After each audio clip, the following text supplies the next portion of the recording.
एक बार फिर से आप सभी का बहुत बहुत स्वागत है हमारे इस वेबिनार में, जिसमें आज हम हरियाणा पीएससी 2026 जो कि अभी आपका एग्जाम होने वाला है, जिसका नोटिफिकेशन आप सभी लोग बहुत लंबे समय से वेट कर रहे हैं।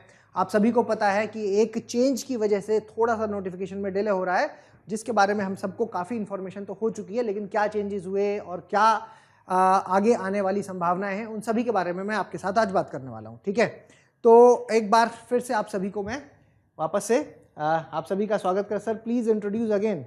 अच्छा ठीक है, मैं अपने बारे में बता देता हूँ। मेरा नाम है ओम द्विवेदी। आप लोगों ने हो सकता है मुझे कई प्लेटफॉर्म्स पे पहले भी देखा हो, और अगर नहीं देखा है तो आज देख ही रहे आप। मैं यहाँ पर आपके इस एग्ज़ाम की पूरी जिम्मेदारी लेने की भूमिका में हूँ, और आपको किसी भी तरीके की कोई भी परेशानी होगी तो पूरी टीम यहाँ पर मेरे सामने लगे हुए हैं, सब लोग काम कर रहे हैं। ठीक है, तो आप कुछ भी आपको ज़रा सा भी इशू होता है तो आपके पास हमारे जो भी कॉन्टैक्ट्स हैं, मतलब टेलीग्राम के माध्यम से, व्हाट्सएप के माध्यम से, या यहाँ पर जो हमारे चैट्स हैं उस चैट पर भी आप यहाँ पर लिख सकते हैं। अपार्ट फ्रॉम दिस यहाँ पर आपको ये भी ध्यान में रखना है कि आपके जो भी डाउट्स होंगे वो इस सेशन में आज सारे खत्म किए जाएंगे। और उस डाउट्स को लेकर के अगर मैं बात करूँ, ठीक है, yes sir we are your old student, ये वाला पकड़ने पर आवाज़ अच्छी आ रही है। चलिए ठीक है, अब मेरे ख्याल से आवाज़ अच्छी आ रही होगी, राइट? ठीक है, तो नो इश्यूज़। ठीक है तो मैं मैनेज कर लूँगा इस चीज़ को। इनपुट जो आया है वो ये है कि माइक को लेकर के ये आवाज़ है जो उसको लेकर के जो आ रहा है, तो अब शायद ज़्यादा अच्छी आ रही है। Sir we are your old student. अच्छा, तो खुशदीप, ठीक है, तो कुछ हमारे पुराने स्टूडेंट्स भी साथ में यहाँ पर जुड़े हुए हैं, बहुत अच्छी बात है। खैर, आप सभी लोग एक साथ एक धागे में किस लिए जुड़े हुए हैं? ये हरियाणा पीएससी को लेकर के बात है। आज जो बात है वो पूरी हरियाणा पीएससी को लेकर के बात है, तो इस पर मैं यहाँ पर बात करूंगा। I am a new student and I am very excited for this session. बेटा I am also very excited for this session because ये सेशन, ये हम आज उस एग्जाम के बारे में बात कर रहे हैं जो 4 से 5 महीने में, आज आप एक बच्चे हैं, स्टूडेंट हैं, और हो सकता है 4-5 महीने बाद आप ऑफिसर बन जाएं। आप उस क्षमता में आ जाएंगे जब आपको एक बड़ा हिस्सा संभालना होगा, एक बड़े ब्लॉक की जिम्मेदारी हो सकता है आपके पास हो जाए, एक बड़े सब डिवीजन की जिम्मेदारी आपके पास हो जाए, क्योंकि इस बार कुछ ऐसा ही होने वाला है। मैक्सिमम पोस्ट हैं जो, उसका भी आकलन यहां पर लगाया गया है कि इस बार कौन सी हैं जो वो मैक्सिमम पोस्ट आने वाली हैं, इसके बारे में मैं आपको इस सेशन में ही बताने वाला हूं। जुड़े रहिएगा। जो भी आपकी प्रॉब्लम होती है वो सब आप पेपर पे लिख लीजिएगा या आप कमेंट बॉक्स में डाल सकते हैं।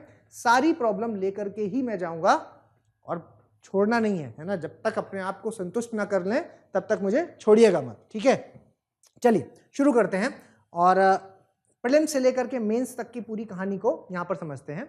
तो सबसे पहले मैं, कल एक स्टूडेंट के साथ मेरी बात हुई है जिस पर मुझे पता चला कि स्टूडेंट्स को, शायद कई स्टूडेंट्स ऐसे भी हैं जो चाहते तो हैं एग्जाम देना, लेकिन उनको अभी इस एग्जाम के बारे में बिल्कुल भी नॉलेज नहीं है। तो मैं मान के चलूंगा कि हम इसको बिल्कुल जीरो से शुरू करने वाले हैं कि क्या है, ठीक है, क्या है इशू, मैं इसके बारे में आपको पूरी बात बताऊंगा।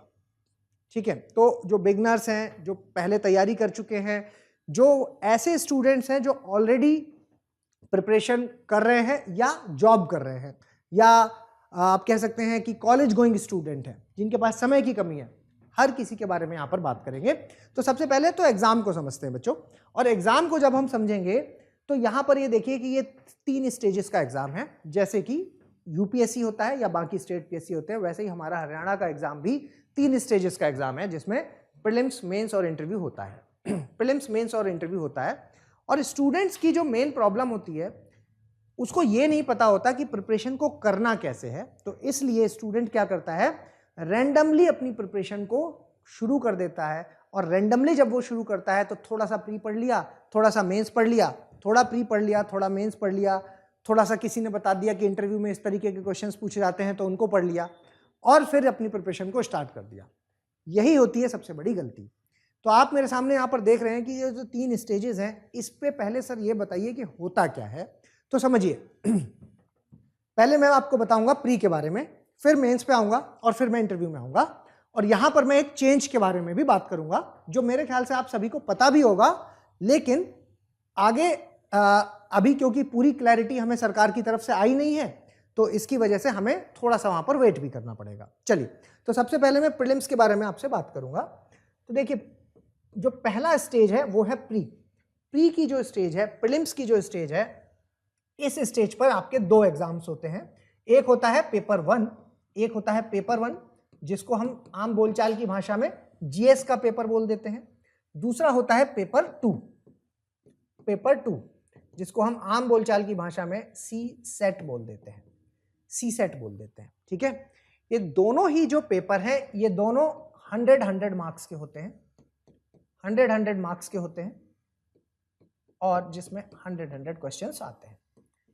यहां पर आपको पहले ही मैं बता दूं, पहले ही जो ध्यान रखने वाली बात है वो ये है कि जो पेपर 2 सी सेट वाला है, ये सी सेट वाला पेपर है जो वो क्वालिफाइंग नेचर का पेपर है, क्वालिफाइंग नेचर का पेपर है। और क्या मतलब होता है इसका क्वालिफाइंग का? ये क्वालिफाइंग होता है 33% का। अगर इस पेपर में आप 33% ले आते हैं, जैसे कि यूपीएससी में भी होता है, अगर इस पेपर में आप 33% ले आते हैं तो आप इस पेपर में पास कहलाएंगे। ये क्या है? ये एक तरीके से मैं कह सकता हूं कि सर ये एंट्री गेट है, एंट्री गेट, एंट्री गेट। ठीक है, ये एक एंट्री गेट है जो इस स्टेज का या कहें हरियाणा पीएससी के पूरे एग्जाम्स का पहला पड़ाव होता है। जैसे ही आप इस पेपर को पार करते हैं तो आप उस एंट्री गेट में एंट्री कर जाते हैं। अब आता है जीएस का रोल। जीएस के इस रोल में जीएस पेपर 1 जो आपने देखा, जो जीएस का पेपर है, ये भी 100 मार्क्स का है और ये डिसाइड करेगा मेरिट को, ये मेरिट डिसाइड करेगा। मतलब यहां पर जो 100 मार्क्स हैं ये हैं तो 100, लेकिन ये मार्क्स जुड़ते नहीं है, यहां पर सिर्फ आपको पास होना है। यहां पर आप 33% लेके आएंगे तो भी आपकी एंट्री हुई, और अगर आप 90% भी ले आए, 90% ले आए, 99% ले आए तो भी आपकी एंट्री ही हुई है। ठीक है, यहां से कोई भी मार्क्स एडिशन नहीं होगा, इसमें आपको कोई फायदा वैसा नहीं होगा, लेकिन यस एंट्री के लिए सबसे इंपॉर्टेंट है। अपार्ट फ्रॉम दिस, जब हम बात करते हैं ये वाले इस सेकंड पेपर 1 की, जो कि जीएस का पेपर है, और जीएस के पेपर की अगर बात करें तो यहां से बनती है मेरिट। ठीक है, मेरिट, मेरिट एग्जाम पैटर्न को पहले समझ लीजिए। तो जब मैं मेरिट के बारे में बात करता हूं तो जो भी इसमें सब्जेक्ट्स आते हैं, जो मैं अभी थोड़ी देर में आपको बताने वाला हूं, तो जीएस के जो भी सब्जेक्ट्स इसमें आएंगे उनसे सभी से मिलाकर के 100 क्वेश्चंस आएंगे, और फिर उन 100 क्वेश्चंस में आपकी मेरिट बनेगी। और फिर जब आपकी मेरिट बन जाएगी तो फिर उसके बाद एक कट ऑफ डिसाइड होगा। क्या है ये चीज? कट ऑफ क्या होता है? कट ऑफ का मतलब है, कट ऑफ, कट ऑफ का मतलब कि एज पर द वैकेंसीज, जैसे जितनी भी वैकेंसी हैं एग्जाम में, जितनी भी वैकेंसी हैं, अगर हम बात करते हैं कि मान लीजिए कि 100 वैकेंसी आई है, ठीक है, 100 वैकेंसी आई हैं, तो उसी आधार पर प्रीलिम्स में 12 गुना लोग, है ना, 12 गुना लोग हैं जो उनको पास किया जाता है, और यहां पर 12 गुना लोग हैं जो वो पास किए जाते हैं, यानी कि 12 टाइम्स स्टूडेंट्स को पास करेंगे वैकेंसीज के आधार पर, और फिर उनका कट ऑफ बनता है। तो वो आखिरी बच्चा जो 12 गुना नंबर्स को कंप्लीट करने पर जिसके मार्क्स वहां पर आ रहे होते हैं, वो सब इस लिस्ट में पास कहलाते हैं, जिसको हम मेरिट लिस्ट बोलते हैं। ठीक है, ये बातें बड़ी कॉमन है, ये सब आप समझते होंगे। और इस तरीके से 12 गुना बच्चे, जितनी वैकेंसी है उसके 12 गुना बच्चों को पास किया जाता है। ठीक है, इस एग्जाम के बारे में अगर मैं बात करूं, प्री के बारे में बात करूं, तो प्री में पहले तो आता क्या क्या है और क्या इसका पैटर्न होता है। तो देखिए समझिए, इसमें अगर हम बात कर रहे हैं प्री में, तो प्री में अगर हम बात करें तो प्री में कई सारे सब्जेक्ट्स हैं, जैसे कि general science, general science, science and technology नहीं कह रहा हूं, यहाँ का जो सिलेबस आप देखेंगे तो उसमें जनरल साइंस है जो उसको मेंशन किया गया है, तो जनरल साइंस आता है यहाँ पर। इसके अलावा करंट अफेयर्स आता है, करंट अफेयर्स आता है। करंट अफेयर्स है जो वो यहां पर नेशनल लेवल का भी आएगा और इंटरनेशनल लेवल का भी आएगा, इंटरनेशनल लेवल का भी आता है। ठीक है, राष्ट्रीय और अंतर्राष्ट्रीय दोनों ही आते हैं। अंतर्राष्ट्रीय स्तर का करंट अफेयर्स पूछा जाता है, राष्ट्रीय स्तर का भी पूछा जाता है। इसके अलावा हिस्ट्री, हिस्ट्री, हिस्ट्री है जो, इतिहास है जो, तो बेसिक इतिहास तो पूछा ही जाएगा जो कि भारत का होगा। ध्यान दीजिएगा, वर्ल्ड हिस्ट्री यहां पर नहीं आएगी, तो हिस्ट्री ऑफ इंडिया में लिख देता हूं इसमें। और इसमें जो प्रॉपरली एक्सप्लिसिटली जो मेंशन किया गया है, जो इसमें मेंशन किया गया है वो है Indian national movement, Indian national movement, Indian national movement. ठीक है, तो ये इसका सिलेबस हो जाता है कि सर इंडियन नेशनल मूवमेंट भी आएगा हिस्ट्री में। इसके अलावा अगर कहें तो यस, हमारा इंडियन ज्योग्राफी और साथ में वर्ल्ड ज्योग्राफी वाला पार्ट भी इसमें आता है। इंडियन ज्योग्राफी और वर्ल्ड ज्योग्राफी में जिसको बोल रहा हूं बेसिकली यही हमारा फिजिकल ज्योग्राफी, जो मेरा सब्जेक्ट भी है। आप में से बहुत सारे स्टूडेंट्स मुझसे पढ़ भी चुके हैं ज्योग्राफी, राइट, है ना। अपनी प्रतिक्रिया देते रहना, सो मत जाना, पता चलना चाहिए, ठीक है, ठीक है, समझ पा रहे हैं। चलिए, तो इंडियन ज्योग्राफी के अलावा और इसमें क्या पूछ लिया जाता है, इसमें इंडियन पॉलिटी भी पूछा जाता है। इंडियन पॉलिटी को पूछा जाता है। और इसके अलावा अगर कहें तो इंडियन इकोनॉमी और इंडियन कल्चर। इंडियन इकोनॉमी और इंडियन कल्चर, ठीक है। मतलब कहने का सर बेसिक भूगोल आएगा, करंट अफेयर्स आएगा, भारत का इतिहास और इंडियन नेशनल मूवमेंट। इसके अलावा भारत और विश्व का भूगोल आएगा, ज्योग्राफी आएगी। इसके अलावा इंडियन पॉलिटी आएगी। इसके अलावा कहें तो अर्थव्यवस्था, इकोनॉमी आएगा। और इसके अलावा इंडियन कल्चर यानी कि संस्कृति वाला पार्ट आएगा, ठीक है, संस्कृति वाला पार्ट आएगा। तो मैंने यहाँ पर कहा कि ये मैंने आपको सिलेबस क्यों बताया, ये बात जो मैंने आपको बताई है वो मैंने इसलिए बताई है ताकि आपको ये भरोसा हो जाए कि ये सारी चीज़ें तो सर वही हैं जो हमने क्लास 10th तक पढ़ी हैं, या अगर कोई भी किसी भी प्रिपरेशन में है तो उसने ये चीज़ें तो पढ़ी हैं। और जो यूपीएससी वाले बच्चे भी, क्योंकि मुझे लग रहा है यहाँ पर जुड़े हुए हैं, तो मैं यहाँ पर बता दूं यूपीएससी में और एचपीएससी में जो एक बेसिक डिफरेंस है वो है इसके लेवल का डिफरेंस, ठीक है। बाकी कुछ नहीं, बस एक लेवल का डिफरेंस है जो मैं कह सकता हूं कि 2024 के एग्जाम में, जो एचपीएससी 2024 वाला एग्जाम है, उसने यहाँ पर टच करने की कोशिश की है। किसको? यूपीएससी को। मतलब लेवल इसका भी ठीक है। तो एक सेम प्रिपरेशन, क्योंकि अभी एक क्वेश्चन आया था कि हम जब कर रहे हैं तो सेम प्रिपरेशन के साथ हम यहाँ पर, है ना, best voice quality since the beginning. अच्छा, thank you Hrithik, you are the only one who is supporting.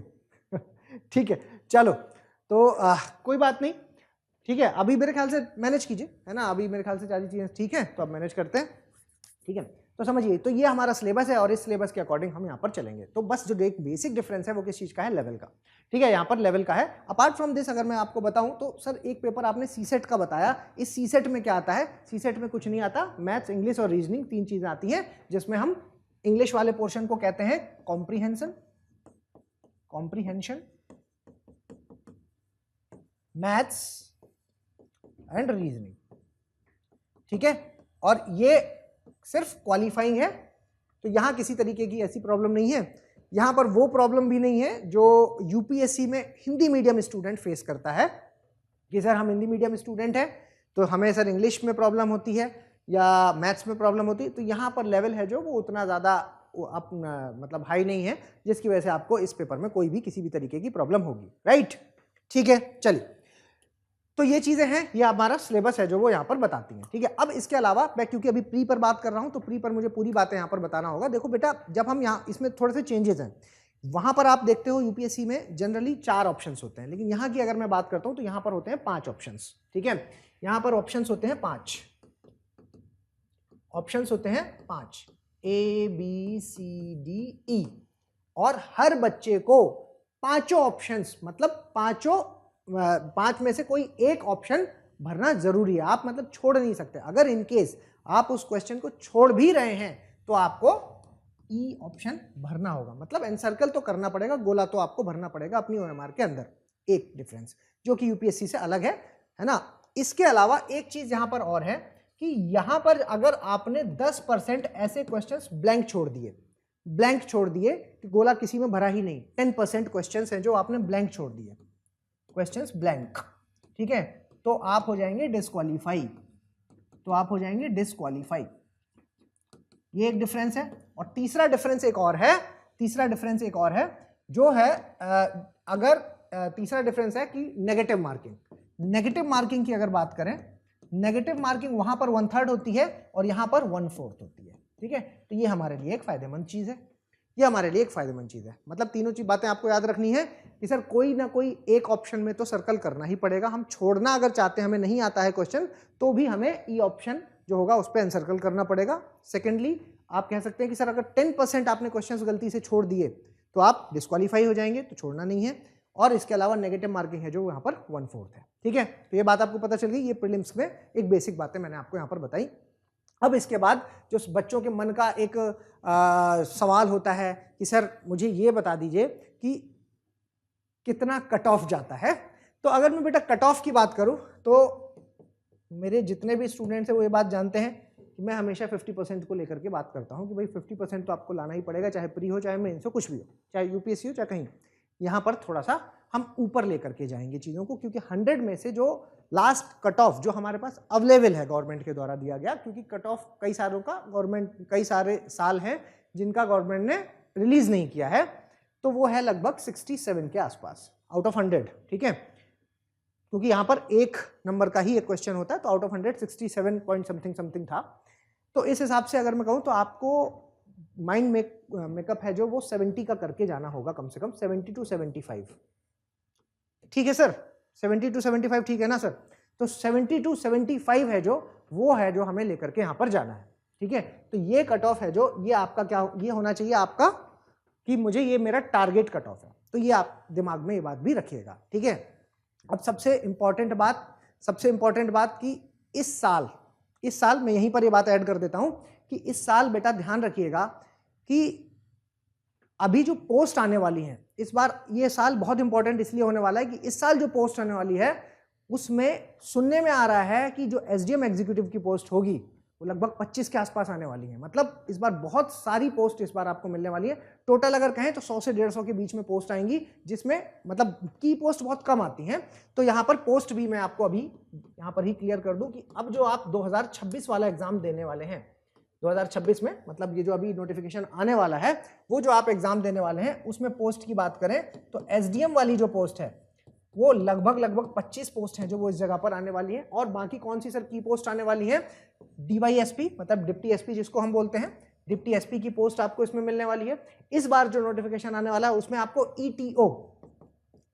ETO मतलब एक्साइज एंड टैक्सेशन ऑफिसर की पोस्ट है जो वो यहाँ पर मिलेगी। एक्साइज एंड टैक्सेशन के अलावा डीएफएसओ, ठीक है, डीएफएसओ की पोस्ट मिलेगी, यानी कि district food and supply officer, district food and supply officer की पोस्ट भी यहाँ पर आने वाली है। सर डीएसपी की भी है? हाँ जी, डीएसपी की है, डिप्टी एसपी है, जो मैंने डिप्टी एसपी लिखा है ना यही है डीएसपी। इसके अलावा ईटीओ आने वाला है, डीएफएसओ की पोस्ट है। इसके अलावा एआरसीएस क्या है ये एआरसीएस? एआरसीएस का मतलब होता है असिस्टेंट रजिस्ट्रार कोऑपरेटिव सोसाइटी। ठीक है, इसके अलावा एईटीओ का मतलब हुआ यहाँ पर assistant excise and taxation officer. इसके अलावा बीडीपीओ का मतलब क्या हुआ? बीडीपीओ का मतलब है block development and panchayat officer. और इसके अलावा अगर कहेंगे तो डीएफएसओ। अच्छा, ये मैंने यहाँ पर मेंशन कर दिया। ठीक है, तो यहाँ पर कुछ है। और इसके अलावा नायब तहसीलदार की भी पोस्ट है, नायब तहसीलदार। ठीक है, ये मैंने यहाँ पर ही क्यों बता दिया प्री के बीच में? क्योंकि मुझे पता है आप में से बहुत सारे स्टूडेंट्स ऐसे होंगे जो इसी के लिए वेट कर रहे थे, सर आगे आने वाले का बताइए, पीछे का तो हमें पता है। तो ताकि सबके बारे में सोचना पड़ेगा ना, जो नए हैं, जो पहली बार बिगनर हैं, उनको पूरा सब चीज़ बतानी पड़ेगी। लेकिन कुछ ऐसे बच्चे भी हैं जो इसका इंतजार कर रहे होंगे, स्लाइड का इंतजार कर रहे होंगे। तो ये साल आप लोगों के लिए बहुत इंपॉर्टेंट होने वाला है, क्योंकि देखिए जो वो पोस्ट जिनका आप हमेशा वेट करते रहते हैं, कई ऐसे मेरे स्टूडेंट्स हैं जिनको मैं जानता हूं कि जो टॉप 10 में रैंक लाए हैं और उसके बाद भी एसडीएम नहीं है। क्यों? क्योंकि उस साल पोस्ट ही नहीं आई थी इतनी। ठीक है, इस बार एसडीएम की पोस्ट है और वो भी अनुमान लगाया जा रहा है कि 25 के आसपास है जो वो पोस्ट आने वाली है। ठीक है, चलिए, तो ये प्री की कहानी है, प्री के बारे में मैंने बताया। अब आगे की एक बात और करते हैं कि मेंस को लेकर के बात करेंगे, फिर उसके बाद सारी बातें आगे बढ़ेंगे। देखो, मेंस को लेकर के अगर मैं बात करूं तो मेंस में क्या है, इस बार चेंजेस है। ठीक है, इस बार चेंजेस है और क्या बदलाव देखने को मिलेगा उस पर बात करते हैं। और पहले क्या था और अभी क्या है इस पर थोड़ी सी बात करेंगे। डिटेल में बात इसमें इसलिए नहीं कर पाएंगे क्योंकि जो चेंजेस हैं वो जब तक हमें पता नहीं चलेंगे तब तक हम डिटेल में बात कर नहीं पाएंगे। ठीक है, तो चेंजेस के बारे में मैं आपको यहाँ पर बता देता हूँ कि देखो, यहाँ पर एक पेपर होता था हिंदी का, एक पेपर होता था इंग्लिश का, हिंदी इंग्लिश, और इसके अलावा हिंदी इंग्लिश के अलावा इसमें एक जीएस पेपर 1, जीएस पेपर 2 और ऑप्शनल भी होता था। ठीक है, तो उस ऑप्शनल को है जो वो खत्म कर दिया गया है। ऑप्शनल है जो वो खत्म कर दिया गया है। ऑप्शनल का जो पेपर होता था वो खत्म कर दिया गया है। तो अभी क्या है, GS Hindi English GS paper 1, 2, 3 और 4, और ये देखिए सभी 100 मार्क्स के होंगे, 100 मार्क्स के होंगे। तो आप कह सकते हैं कि सर 600 नंबर का ये पेपर होने वाला है। जी हाँ, 600 मार्क्स का मेंस आपका होने वाला है। इस पर मैंने कहा डिटेल में बात नहीं करूंगा, क्यों? क्योंकि अभी तक हमें इसके बारे में अभी सिलेबस ओपन नहीं हुआ है, इसी की वजह से सब मामला अभी रुका हुआ है। जो नोटिफिकेशन का हम जो वेट कर रहे हैं वहां पर हमें ये पता चलेगा, और ये बहुत बड़ा बदलाव लाने वाला है। थोड़ा सा वेट और कीजिए, आपको उस बदलाव के बारे में पता चलेगा, क्योंकि यहां पर जो होने वाला है उससे पूरी रूपरेखा सिर्फ मेंस की नहीं, प्री की भी डिसाइड होगी। प्री की भी पूरी रूपरेखा डिसाइड होगी। इस पर मैं यहां पर आपसे बात करूंगा। यहीं पर मैं आपको एक चीज और बता देता हूं कि सर तीसरा स्टेप है इंटरव्यू वाला, और इंटरव्यू वाला है जो वो कितना 75 मार्क्स का होता है। 75 मार्क्स का इंटरव्यू होता है, और इस 75 मार्क्स का मतलब हुआ कि हमारा टोटल जो हमारे नंबर बनेंगे, जो कट ऑफ बनेगा जिस पर आप अफसर बनेंगे, वो होगा आउट ऑफ 675। ठीक है, आउट ऑफ 675 आप जितने मार्क्स लाएंगे उसके बेसिस पर फिर कट ऑफ डिसाइड होगा। और यहां पर क्योंकि प्री है जो, उसकी कहानी तो प्री क्वालिफाई करते ही खत्म हो जाती है, फिर रह जाता है मेंस और इंटरव्यू, और ये दोनों मिला करके फिर आप होते हैं पास। ठीक है, समझ गए ये सारी बातें?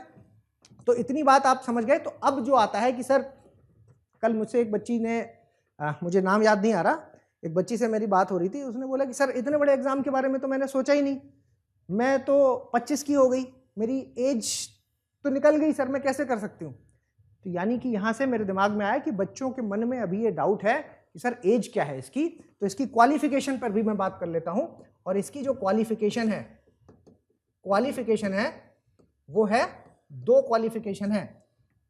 कोई मन में भ्रम नहीं रखना है, सिर्फ 2 क्वालिफिकेशन है। एचपीएससी ने क्लियर कर दिया है कि बाकी आपके जितने भी सर्वगुण संपन्न हैं आप, उससे हमें कोई लेना देना नहीं है। बस बेटा 21 साल के हो जाना, जिसमें आपका कोई बस नहीं है, वो तो हो गए 21 के, है ना। और दूसरी चीज है ग्रेजुएट हो जाना। ठीक है, यहां थोड़ा सा काम करना पड़ेगा।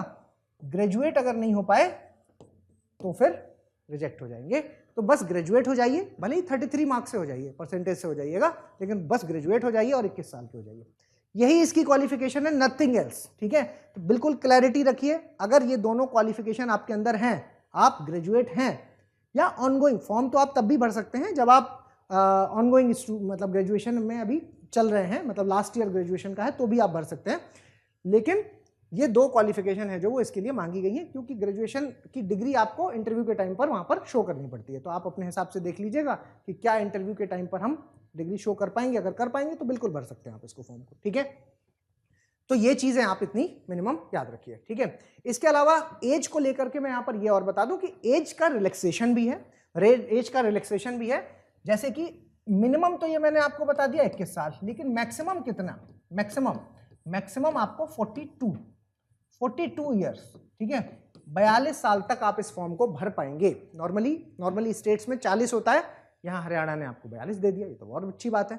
इसके अलावा कुछ रिलैक्सेशन भी है, रिलैक्सेशन, और इस रिलैक्सेशन में यहां पर रिलैक्सेशन पे लगभग 5 साल का दिया है। तो मैं आपको बता दूं कि जैसे बैकवर्ड क्लासेस ए और बी कैटेगरी को 5 साल का रिलैक्सेशन मिला है, बी सी ए और बी, बी सी बी और ए दोनों को ही 47 साल तक, जो भी बैकवर्ड क्लासेस ए और बी कैटेगरी में है वो 47 ईयर्स तक दे पाएंगे। इसके अलावा एससी और एसटी हैं जो, वो भी 47 ईयर्स तक दे पाएंगे। इसके अलावा फीमेल्स, अनमैरिड फीमेल्स, ठीक है, फीमेल में अनमैरिड फीमेल्स, डाइवोर्स्ड और सेपरेटेड, ये सभी को भी यहां पर 3 साल की रियायत दी गई है। यहां पर जो है वो 3 साल की इनमें 3 साल की रियायत दी गई है, और ये है जो वो 45 तक इस एग्जाम को दे पाएंगी। फीमेल्स हैं जो वो 45 तक इसको दे पाएंगी। और जो आपके पीएच कैटेगरी है जो, उसके लिए यहां पर अगर कहें तो पीएच कैटेगरी की बात करें तो उनको थोड़ी सी ज्यादा रिलैक्सेशन है, और उस कैटेगरी में अगर कहें तो 10 साल का रिलैक्सेशन है, मतलब 50 तक आप इसको दे पाएंगे। 10 ईयर्स का रिलैक्सेशन है तो 50 ईयर्स तक दे पाएंगे। ठीक है, और पीएच कैटेगरी में भी अगर कोई मान लीजिए कि फिजिकली हैंडीकैप भी है और साथ में SC ST भी है, ठीक है, तो उसके लिए एक और इन्होंने क्राइटेरिया यहाँ पर बनाया है जिसमें आप 15 साल तक का रिलैक्सेशन है, और 15 साल के इस रिलैक्सेशन में PH SC और ST, ठीक है, तो यहाँ पर आप आई थिंक 55 तक दे पाएंगे, ठीक है। तो मेरे ख्याल से ये स्लाइड भी आपके बड़ी काम की स्लाइड है, ठीक है। तो सबसे ज्यादा इंपॉर्टेंट क्या हो गया जो आपको याद रखना है वो है 21 से 42। तो अब आपके मन में आ रहा होगा सर कितना टाइम लगेगा, मुझे जल्दी से बताइए ताकि मैं जल्दी से ऑफिसर बन जाऊं। इस पर हम डिटेल चर्चा करेंगे क्योंकि यही तो मेन मुद्दा है, यही तो मेन मुद्दा है। चलिए, अब ये बात सारी समझ में आई, ये सारी बातें अगर आपको समझ में आ गई हैं तो चलिए, अब मैंने आपको ये बताया कि what has changed in HPSC, HPSC में बदलाव क्या हुए हैं। तो देखो बदलाव यहां पर हुए हैं, एक तो मैंने आपको बता ही दिया कि सर ऑप्शनल का जो एरा था वो अब खत्म हो चुका है, ऑप्शनल एरा एंडेड, खत्म हो चुका है, अब ऑप्शनल नहीं है यहाँ पर, ये क्लियर है। लेकिन क्या सिलेबस होगा ये हमें अभी तक नहीं पता, लेकिन इसके अलावा जो क्वेश्चन पूछने का तरीका है उसमें भी एक बदलाव हुआ है, एनालिटिकल और एप्लीकेशन बेस्ड क्वेश्चंस पूछे जाने लगे हैं। 2024 का पेपर अगर आप देखेंगे तो आपको ये चीज महसूस होगी कि अब वो जमाना चला गया जब बिल्कुल सीधा सीधा है ना कि अकबर का बेटा कौन है, ये वाले क्वेश्चन है जो अब आना बंद हो गए हैं। अगर कहें तो बिल्कुल डायरेक्ट क्वेश्चंस हैं जो वो बंद हो गए हैं। यहाँ पर जो क्वेश्चंस आ रहे हैं वो एप्लीकेशन बेस्ड और एनालिटिकल क्वेश्चंस आ रहे हैं, मतलब आपको इन डेप्थ नॉलेज की अब जरूरत पड़ेगी HPSC क्लियर करने के लिए, थोड़ी गहराई में आपको जाना पड़ेगा। और वैसे भी है ना स्टेट लेवल पर अगर कहें तो ये सबसे बड़ी पोस्ट है, तो अगर आप इस बड़ी पोस्ट के लिए तैयारी कर रहे हैं तो इतना तो आपको थोड़ी मेहनत तो करनी ही पड़ेगी। और यहाँ पर क्या है, prelims no longer purely the elimination based. जो पहले प्रीलिम्स को आप देखते थे कि एलिमिनेट करके हो जाता था कि एक ऑप्शन भी हमने हटा दिया तो भी काम हो जाएगा, नहीं, थोड़ी सी इन डेप्थ नॉलेज यहाँ पर चाहिए। कम से कम आप 50-50 वाली कैटेगरी में जब तक नहीं है तब तक उस क्वेश्चंस को सॉल्व कर पाना थोड़ा सा मुश्किल हो जाएगा प्रीलिम्स वाले मामले में। प्रीलिम्स क्यों कह रहा हूँ, क्योंकि प्रीलिम्स अभी भी एक बड़ा चैलेंज बना हुआ है। चलिए, इसके अलावा अगर हम बात करते हैं प्रीलिम्स और मेंस की वन इंटीग्रेटेड प्लान को लेकर के, ठीक है, जनरली बच्चे के साथ क्या होता है ना, ये सबसे बड़ा कंफ्यूजन होता है कि सर प्रीलिम्स पढ़ें या मेंस पढ़ें, पहले प्रीलिम्स पढ़ लें पहले मेंस पढ़ लें, क्या पढ़ें पहले। तो यहाँ बच्चा कंफ्यूज हो जाता है और वो बहुत साल तक प्री पढ़ता रहता है बस, क्योंकि प्री नहीं पास होंगे तो मेंस कैसे लिखेंगे। और सबसे बड़ी गलती यहीं पर हो जाती है, क्योंकि इन दोनों की अलग अलग प्रिपरेशन कर पाना लगभग असंभव होता है, ठीक है, होती ही नहीं है। कोई भी आपको अगर ये कह रहा है कि सिर्फ प्री का पढ़ा देंगे और काम कर देंगे, और ऐसा स्टूडेंट जो बिल्कुल नया है तो सिर्फ प्री का पूरा पढ़ा पाना वो लगभग असंभव सा होता है। हाँ, ये जरूर है कि आपको क्विक रिवीजन पूरा करा दिया जाएगा, क्विक रिवीजन, और वो सारी स्ट्रेटजीज जो आपने थोड़ा बहुत भी अगर कभी पढ़ा है या आप पढ़ने को तैयार हैं तो भी आप उसको मैनेज कर सकते हैं प्रीलिम्स को, ठीक है। तो उसके बारे में हम आगे बात करेंगे, लेकिन हाँ, अलग से पूरी कंप्लीट प्रिपरेशन अगर की बात करें तो अलग अलग नहीं करनी होती, एक साथ करनी होती है, ठीक है। तो यहाँ पर क्या तरीका होता है इसका, यहाँ पर क्या है कि बहुत ओवरलैप मिलता है जीएस के कॉन्सेप्ट्स में, मतलब प्री में और मेंस में ओवरलैपिंग देखने को मिलती है। What is this overlapping, overlapping होता क्या है। ओवरलैपिंग की बात करूं तो मतलब जो आप मेंस में पढ़ रहे हैं उन्हीं में से तो क्वेश्चन प्री में बनाएगा, ठीक है। ऐसा तो होगा नहीं कि प्री का अलग क्वेश्चन मेंस का अलग क्वेश्चन, नहीं, टॉपिक तो सेम ही है। और अगर सेम टॉपिक है तो आप ये बात समझ पा रहे होंगे कि सर उसी के क्वेश्चन पूछने का तरीका बदल जाएगा, है ना, तरीका बदल जाएगा, एनालिसिस जहां पर आ जाएगा वहां मेंस हो जाएगा, और जहां पर फैक्चुअली उस बात को पूछा जाएगा वो प्री हो जाएगा, ठीक है। और यहां पर क्या है, गहराई है जो वो अलग हो जाती है, गहराई दोनों की अलग हो जाएगी, प्री की गहराई और मेंस की गहराई में काफी अंतर होगा, लेकिन फाउंडेशन तो सेम ही होगा, ठीक है। फाउंडेशन है जो, नींव है जो, वो तो एक जैसी होगी, सेम होगी, ये बात आपको ध्यान में रखनी है। इसके अलावा अगर कहें तो parallel preparation saves the time and attempt. सबसे इंपॉर्टेंट बात कि आपके पास समय की हमेशा कमी रहेगी इस एग्जाम में, है ना। इस एग्जाम में समय की अगर आपको कमी हो गई तो आप वैसे भी बहुत कठिनाई में, दिक्कत में आ जाएंगे। तो क्योंकि एग्जाम में समय की ऑलरेडी हमारे पास कमी है, क्योंकि बहुत सारी चीजें हैं, मैंने अभी आपको प्री के सब्जेक्ट्स लिख के बताए, है ना, प्री के सब्जेक्ट्स लिख के बताए, सर हिस्ट्री भी आ रही है, ज्योग्राफी भी आ रही है, पॉलिटी भी आ रही है, इकोनॉमी भी आ रही है, साइंस भी आ रही है, करंट अफेयर्स भी आ रहा है, क्या क्या पढ़ें, पहले से ही सर कमी है, इसमें भी हम प्री अलग कर लें मेंस अलग कर लें तो और कमी हो जाए, ठीक है। तो इस वजह से हमें जो पढ़ाई करनी होती है वो एक सामूहिक तरीके से इंटीग्रेटेड वे में करनी होती है, राइट। चलिए आगे बात करते हैं, why the separate preparation fails. आप अलग अलग जब प्रिपरेशन करते हैं तो फेल क्यों हो जाते हैं, उसके पीछे का कॉन्सेप्ट है कि GS only prep lakhs the answer depth. अब आपने क्या किया, जीएस में आपने प्रिपरेशन किया और प्रिपरेशन करने के बाद आपने गहराई पे आप गए नहीं। अब जब आप गहराई पर नहीं जाएंगे तो कहीं ना कहीं आप फंस जाएंगे। क्यों? क्योंकि आपको इन डेप्थ नॉलेज है नहीं, आपको क्या है कि बस फैक्ट्स वगैरह फैक्ट्स पता है ना। आपने याद कर लिया कि सर नियाग्रा फॉल है जो वो सबसे फेमस फॉल है पूरे वर्ल्ड का, लेकिन आपने याद नहीं किया कि किस नदियों के बीच में है, किन दो नदियों के बीच में है। आपने याद नहीं किया कि नॉर्थ अमेरिका में बहने वाली जो मोस्ट इंपॉर्टेंट जो 5 मेजर लेक्स हैं वो कौन कौन सी हैं, है ना। जो 5 ग्रेट लेक्स जिनको बोलते हैं वो कौन कौन सी हैं। आपने नहीं याद किया कि सर मिसिसिपी और मिसौरी का जो पानी है वो कहाँ पर मिलता है, वो जाकर के जब नीचे इक्वेटोरियल स्ट्रीम से मिलेगा तो फिर उसके बाद वो गल्फ स्ट्रीम में बदल जाएगा, है ना। आपने नहीं याद किया कि सर एंटलीज की धारा भी होती है और एक कैनी की धारा भी होती है जिसका पानी मिक्स होकर के आगे बढ़ता है और फिर वो गल्फ स्ट्रीम बनाता है। मान लीजिए कि आपने अगर डेप्थ में नहीं समझा है चीज़ों को और सीधे सीधे याद कर लिया कि ये ठंडी जल धाराएं, ये गर्म जल धाराएं, ये हॉट करेंट्स, ये कोल्ड करेंट्स, तो कहीं ना कहीं फंसेंगे, ठीक है। Prelims only prep limits final selection. अब सिर्फ आपने अगर प्रीलिम्स की प्रिपरेशन की है तो प्रीलिम्स पास भी हो जाएंगे ना, तो भी कहीं ना कहीं फाइनल प्रिपरेशन में आप रुक जाएंगे। मेंस में आपका लिखने का जो तरीका होगा ना वो फैक्चुअल एंगल में कन्वर्ट हो जाता है, तो ये आपको ध्यान रखने की जरूरत है, ठीक है। Late mains start the cause burnout. एक ये भी सबसे बड़ी समस्या है कि आप पहले सिर्फ प्री पढ़ते हैं, जो 99% बच्चे यही गलती करते हैं इन एग्जाम्स में जो फेल होते हैं, जो भी स्टेट लेवल के एग्जाम्स में फेल होने वाले 99% बच्चे यही गलती करते हैं कि वो प्री की पढ़ते रहते हैं और फिर उसके बाद जब मेंस का टाइम आता है तो समय सर बहुत कम रह जाता है, तो फिर वो एग्जॉस्ट हो जाते हैं और फिर मतलब कहते हैं ना कि आप एग्जाम हॉल में फेल नहीं होते, आप फेल होते हैं अपने घर की टेबल कुर्सी पर। जब आप टेबल चेयर पे बैठ के प्रिपरेशन कर रहे होते हैं ना, तो उस वक्त आपके अंदर कॉन्फिडेंस अगर डेवलप नहीं हो पाए, मन में ये फीलिंग आ गई कि यार सच बात तो ये है कि मैंने नहीं की है पढ़ाई, अब मैं 2 दिन में कैसे करूं, तो ये ग्रेजुएशन तो है नहीं है कि रात भर पढ़े और पास हो गए, ठीक है। यहाँ तो कंपटीशन है, वहाँ तो एक मार्क्स होते हैं कि आपने इतने मार्क्स ला दिए तो बस पास हो जाएंगे, लेकिन यहाँ चीज़ें थोड़ी सी अलग रहती है, ठीक है। तो इसलिए ये सब चीज़ें आपको ध्यान रखने की ज़रूरत है। अब आते हैं इसके मोस्ट इंपॉर्टेंट पार्ट पर। मोस्ट इंपॉर्टेंट पार्ट की अगर मैं बात करता हूं मोस्ट इंपॉर्टेंट पार्ट की अगर मैं बेटा बात करता हूं तो आपको यहां पर ध्यान देना होगा कि स्टेट स्पेसिफिक, ठीक है, हरियाणा स्टेट स्पेशल। इस पर मैं इतना फोकस क्यों कर रहा हूं, ये इसलिए कर रहा हूं क्योंकि ये अपने आप में क्या है, एक गेम चेंजर है।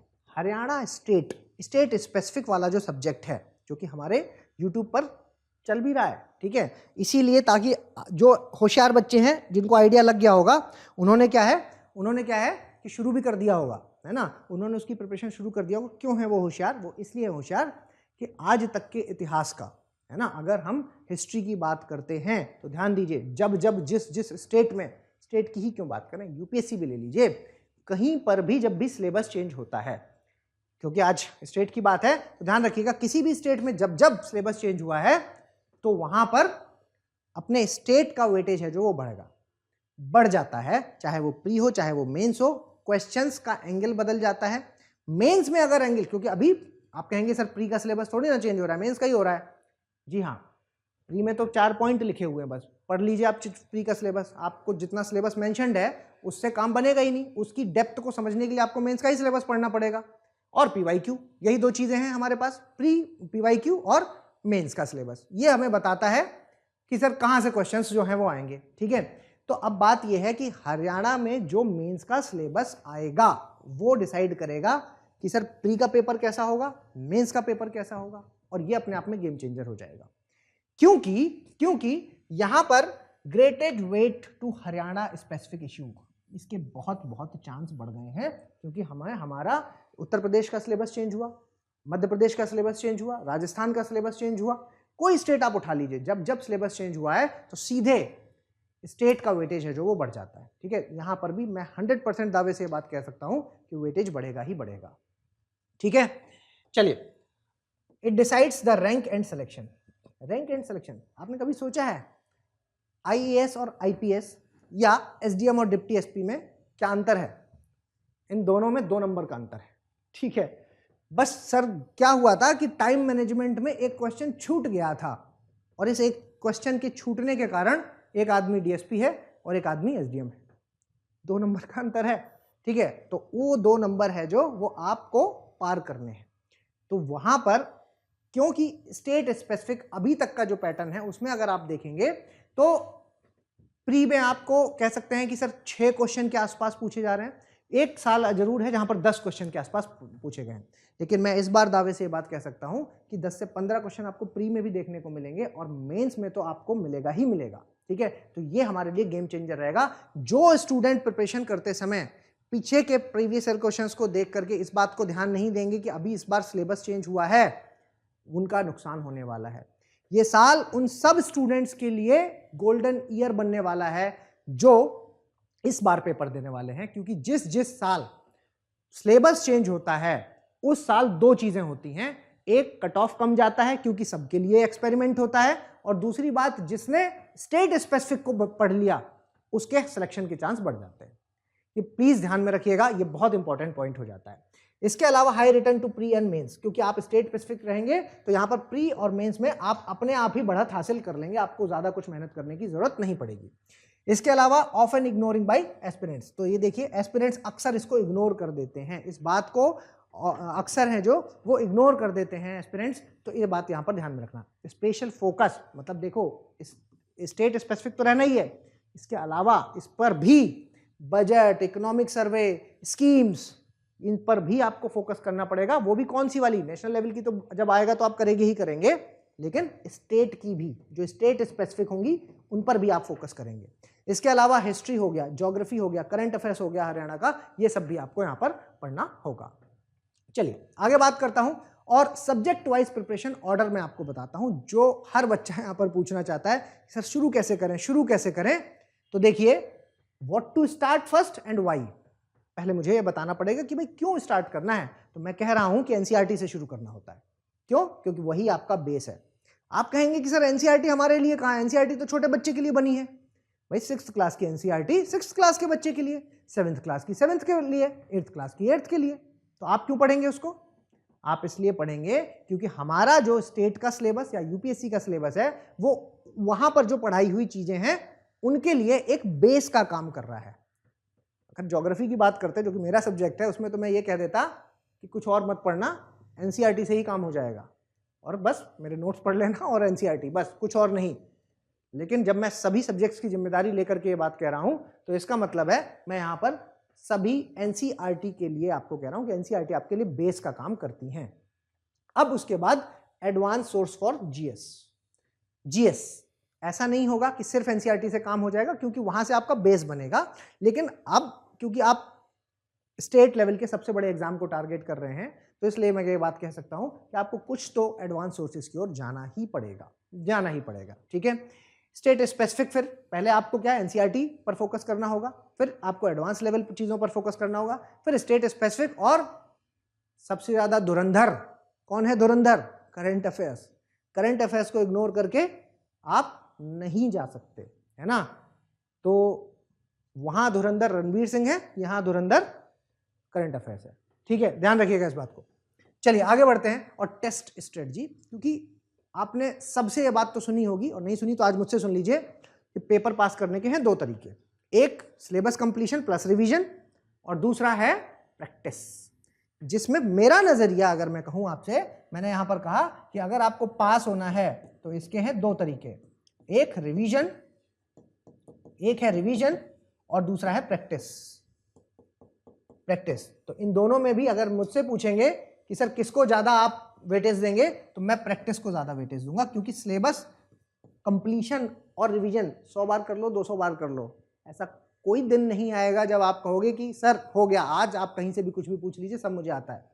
ऐसी फीलिंग ना कभी आपको आएगी और ना कभी अपने अंदर लाने देना है, क्योंकि ये पढ़ाई ही ऐसी है कि आप जितना अंदर जाना चाहें जा सकते हैं, लेकिन हमें PYQ की मदद से बस ये जानना है कि सर कितनी गहराई तक हम जाएं, ठीक है।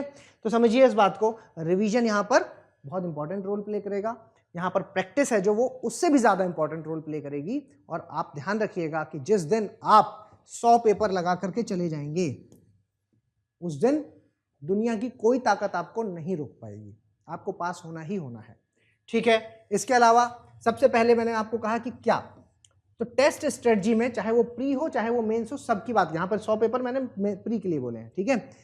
अब मैंने कहा आपको टेस्ट की बात तो कर रहे हैं, लेकिन टेस्ट में क्या, तो क्या का मतलब है प्री और मेंस दोनों, ठीक है। सिर्फ प्री के बारे में नहीं बात करनी है, प्री और मेंस दोनों। और कब, तब जैसे जैसे क्वेश्चंस प्रैक्टिस आपको कब शुरू कर देनी है, जैसे जैसे सिलेबस कंप्लीट होता जाए वैसे वैसे करनी है। ये पुरानी स्ट्रेटजी खत्म हो चुकी है कि पहले एक बार सिलेबस कंप्लीट करेंगे फिर प्रैक्टिस शुरू करेंगे, नहीं। तरीका में बदलाव है, तरीके में, स्ट्रेटजी में अंतर है। स्ट्रेटजी में ये अंतर है कि आपके जैसे जैसे टॉपिक्स खत्म होंगे वैसे वैसे ही आपको क्या है, प्रिपरेशन, जो प्रैक्टिस है वो स्टार्ट कर देना है। और उसमें एक क्वेश्चन डेली बेसिस पर आप मेंस का लगाएंगे, एक क्वेश्चन, और उसके अलावा 10-15 क्वेश्चन हैं जो वो आप प्रीलिम्स के डेली बेसिस पर लगाएंगे। और जैसे ही प्रीलिम्स का टाइम आ जाएगा तो फिर उस वक्त प्री के क्वेश्चंस प्रैक्टिस को बढ़ा देंगे, और फिर जब मेंस का टाइम आ जाएगा तो मेंस की क्वेश्चन प्रैक्टिस को बढ़ा देंगे। तो और जिस समय सिलेबस कंप्लीशन हो रहा है उस समय साथ साथ दोनों, ठीक है। अपार्ट फ्रॉम दिस, कैसे लगाएंगे, ये और बढ़िया चीज है। कैसे लगाने में स्टूडेंट क्या करता है, आप में से सब बताएं, हाथ खड़ा कर देना एक बार जो लोग ये काम करते हैं। आप क्या करते हैं, क्वेश्चन पढ़ते हैं और क्वेश्चन पढ़ने के बाद फिर टिक लगाते हैं और फिर तुरंत पीछे आंसर को देखते हैं, अरे अरे गलत हो गया, फिर वहीं पे उस आंसर को पढ़ते हैं और फिर इधर यहाँ पर उसको करेक्ट करते हैं। ये एकदम गलत स्ट्रेटजी है। आप जब भी क्वेश्चन प्रैक्टिस करने बैठें तो उसका सही तरीका ये होना चाहिए कि आप प्रॉपर टाइम मेंशन करें कि भाई ये मैं मान लीजिए 50 क्वेश्चन करने वाला हूं तो मुझे आधे घंटे में कर लेना है। मान लो मैं 100 क्वेश्चन करने वाला हूं तो मुझे 1 घंटे में कर लेना है ना। मतलब अपने हिसाब से करके जाना है, क्योंकि 2 घंटे का यहाँ पेपर होता है, तो 100 क्वेश्चन है तो पूरे में 2 घंटे लूंगा, और अगर मान लीजिए 50 क्वेश्चन है तो मैं मान लीजिए 1 घंटा लूंगा, ठीक है। तो इस तरीके से आपको प्रिपरेशन करना है प्री की और वैसे ही मेंस की। तो मेंस में हमें क्या करना है, मेंस में सबसे ज्यादा जो इंपॉर्टेंट है वो ये है कि मेंस में आपको डेली आंसर यहां पर लिखना होगा। डेली, हाउ में आप समझिए, डेली डेली, ठीक है। डेली जब तक नहीं लिखेंगे तो कोई दुनिया की ताकत नहीं है कि जादू कर देगी और आखिरी दिन आप ऐसे हो जाएंगे कि मुझे सब कुछ आता है और मैंने बहुत सारी प्रैक्टिस, मतलब आज मैं 10 क्वेश्चंस लगाऊंगा और वहां पर काम हो जाएगा। और अगर आपने ये काम डेली किया है ना, तो जब आप एग्जाम हॉल में जाएंगे तो आपका माइंडसेट एकदम बदल चुका होगा। आप उसी माइंडसेट से जाएंगे, अरे ये तो वही एक्टिविटी है जो मैं डेली करता था और उसी एक्टिविटी को मुझे आज भी यहाँ पर करना है, ठीक है। अब सवाल आता है सर कितना करें, हाउ मच, कितना करें, तो इसकी कोई लिमिट नहीं है, जितनी मैक्सिमम कर पाए उतनी कर लीजिए, ठीक है। इसकी कोई लिमिट नहीं है, जितने मैक्सिमम ज्यादा से ज्यादा प्रैक्टिस आप कर पाएंगे वही आपके लिए फायदेमंद रहने वाला है, ठीक है। चलिए अब यहां पर आता है वो सवाल जिसको लेकर के आप में से बहुत सारे लोगों ने कमेंट यहां पर लगातार जो कर रहे हैं उसमें कर भी दिया होगा, मैंने पढ़े नहीं अभी तक, मैं आपके डाउट्स अभी थोड़ी देर में लूंगा तब सारी बात बताऊंगा आपसे।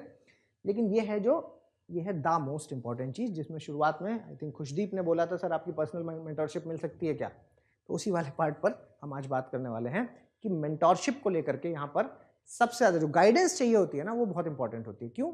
क्योंकि हर स्टेप में कैसा होना चाहिए, आपका हर स्टेप नपा तुला होना चाहिए। आप इस प्रिपरेशन में आपको क्या याद रखना है ना, आपको अब वो जमाना चला गया कि मैं जब तक पास नहीं होऊंगा तब तक सूरज नहीं देखूंगा, एक कमरे में बंद हो जाऊंगा और फिर पढ़ता रहूंगा। नहीं, आपको जागरूक रहना है, आपको पता होना चाहिए कि देश दुनिया में क्या हो रहा है चारों तरफ। ये सारी चीजें जब तक आपको नहीं पता होंगी आप यकीन मान के चलिए कि पास हो पाना लगभग असंभव है। लेकिन इसमें अगर मैं मेंटोरशिप की बात करूं तो गलती से आप क्या है, गलत जगह पर भटकाव बहुत होता है, ठीक है।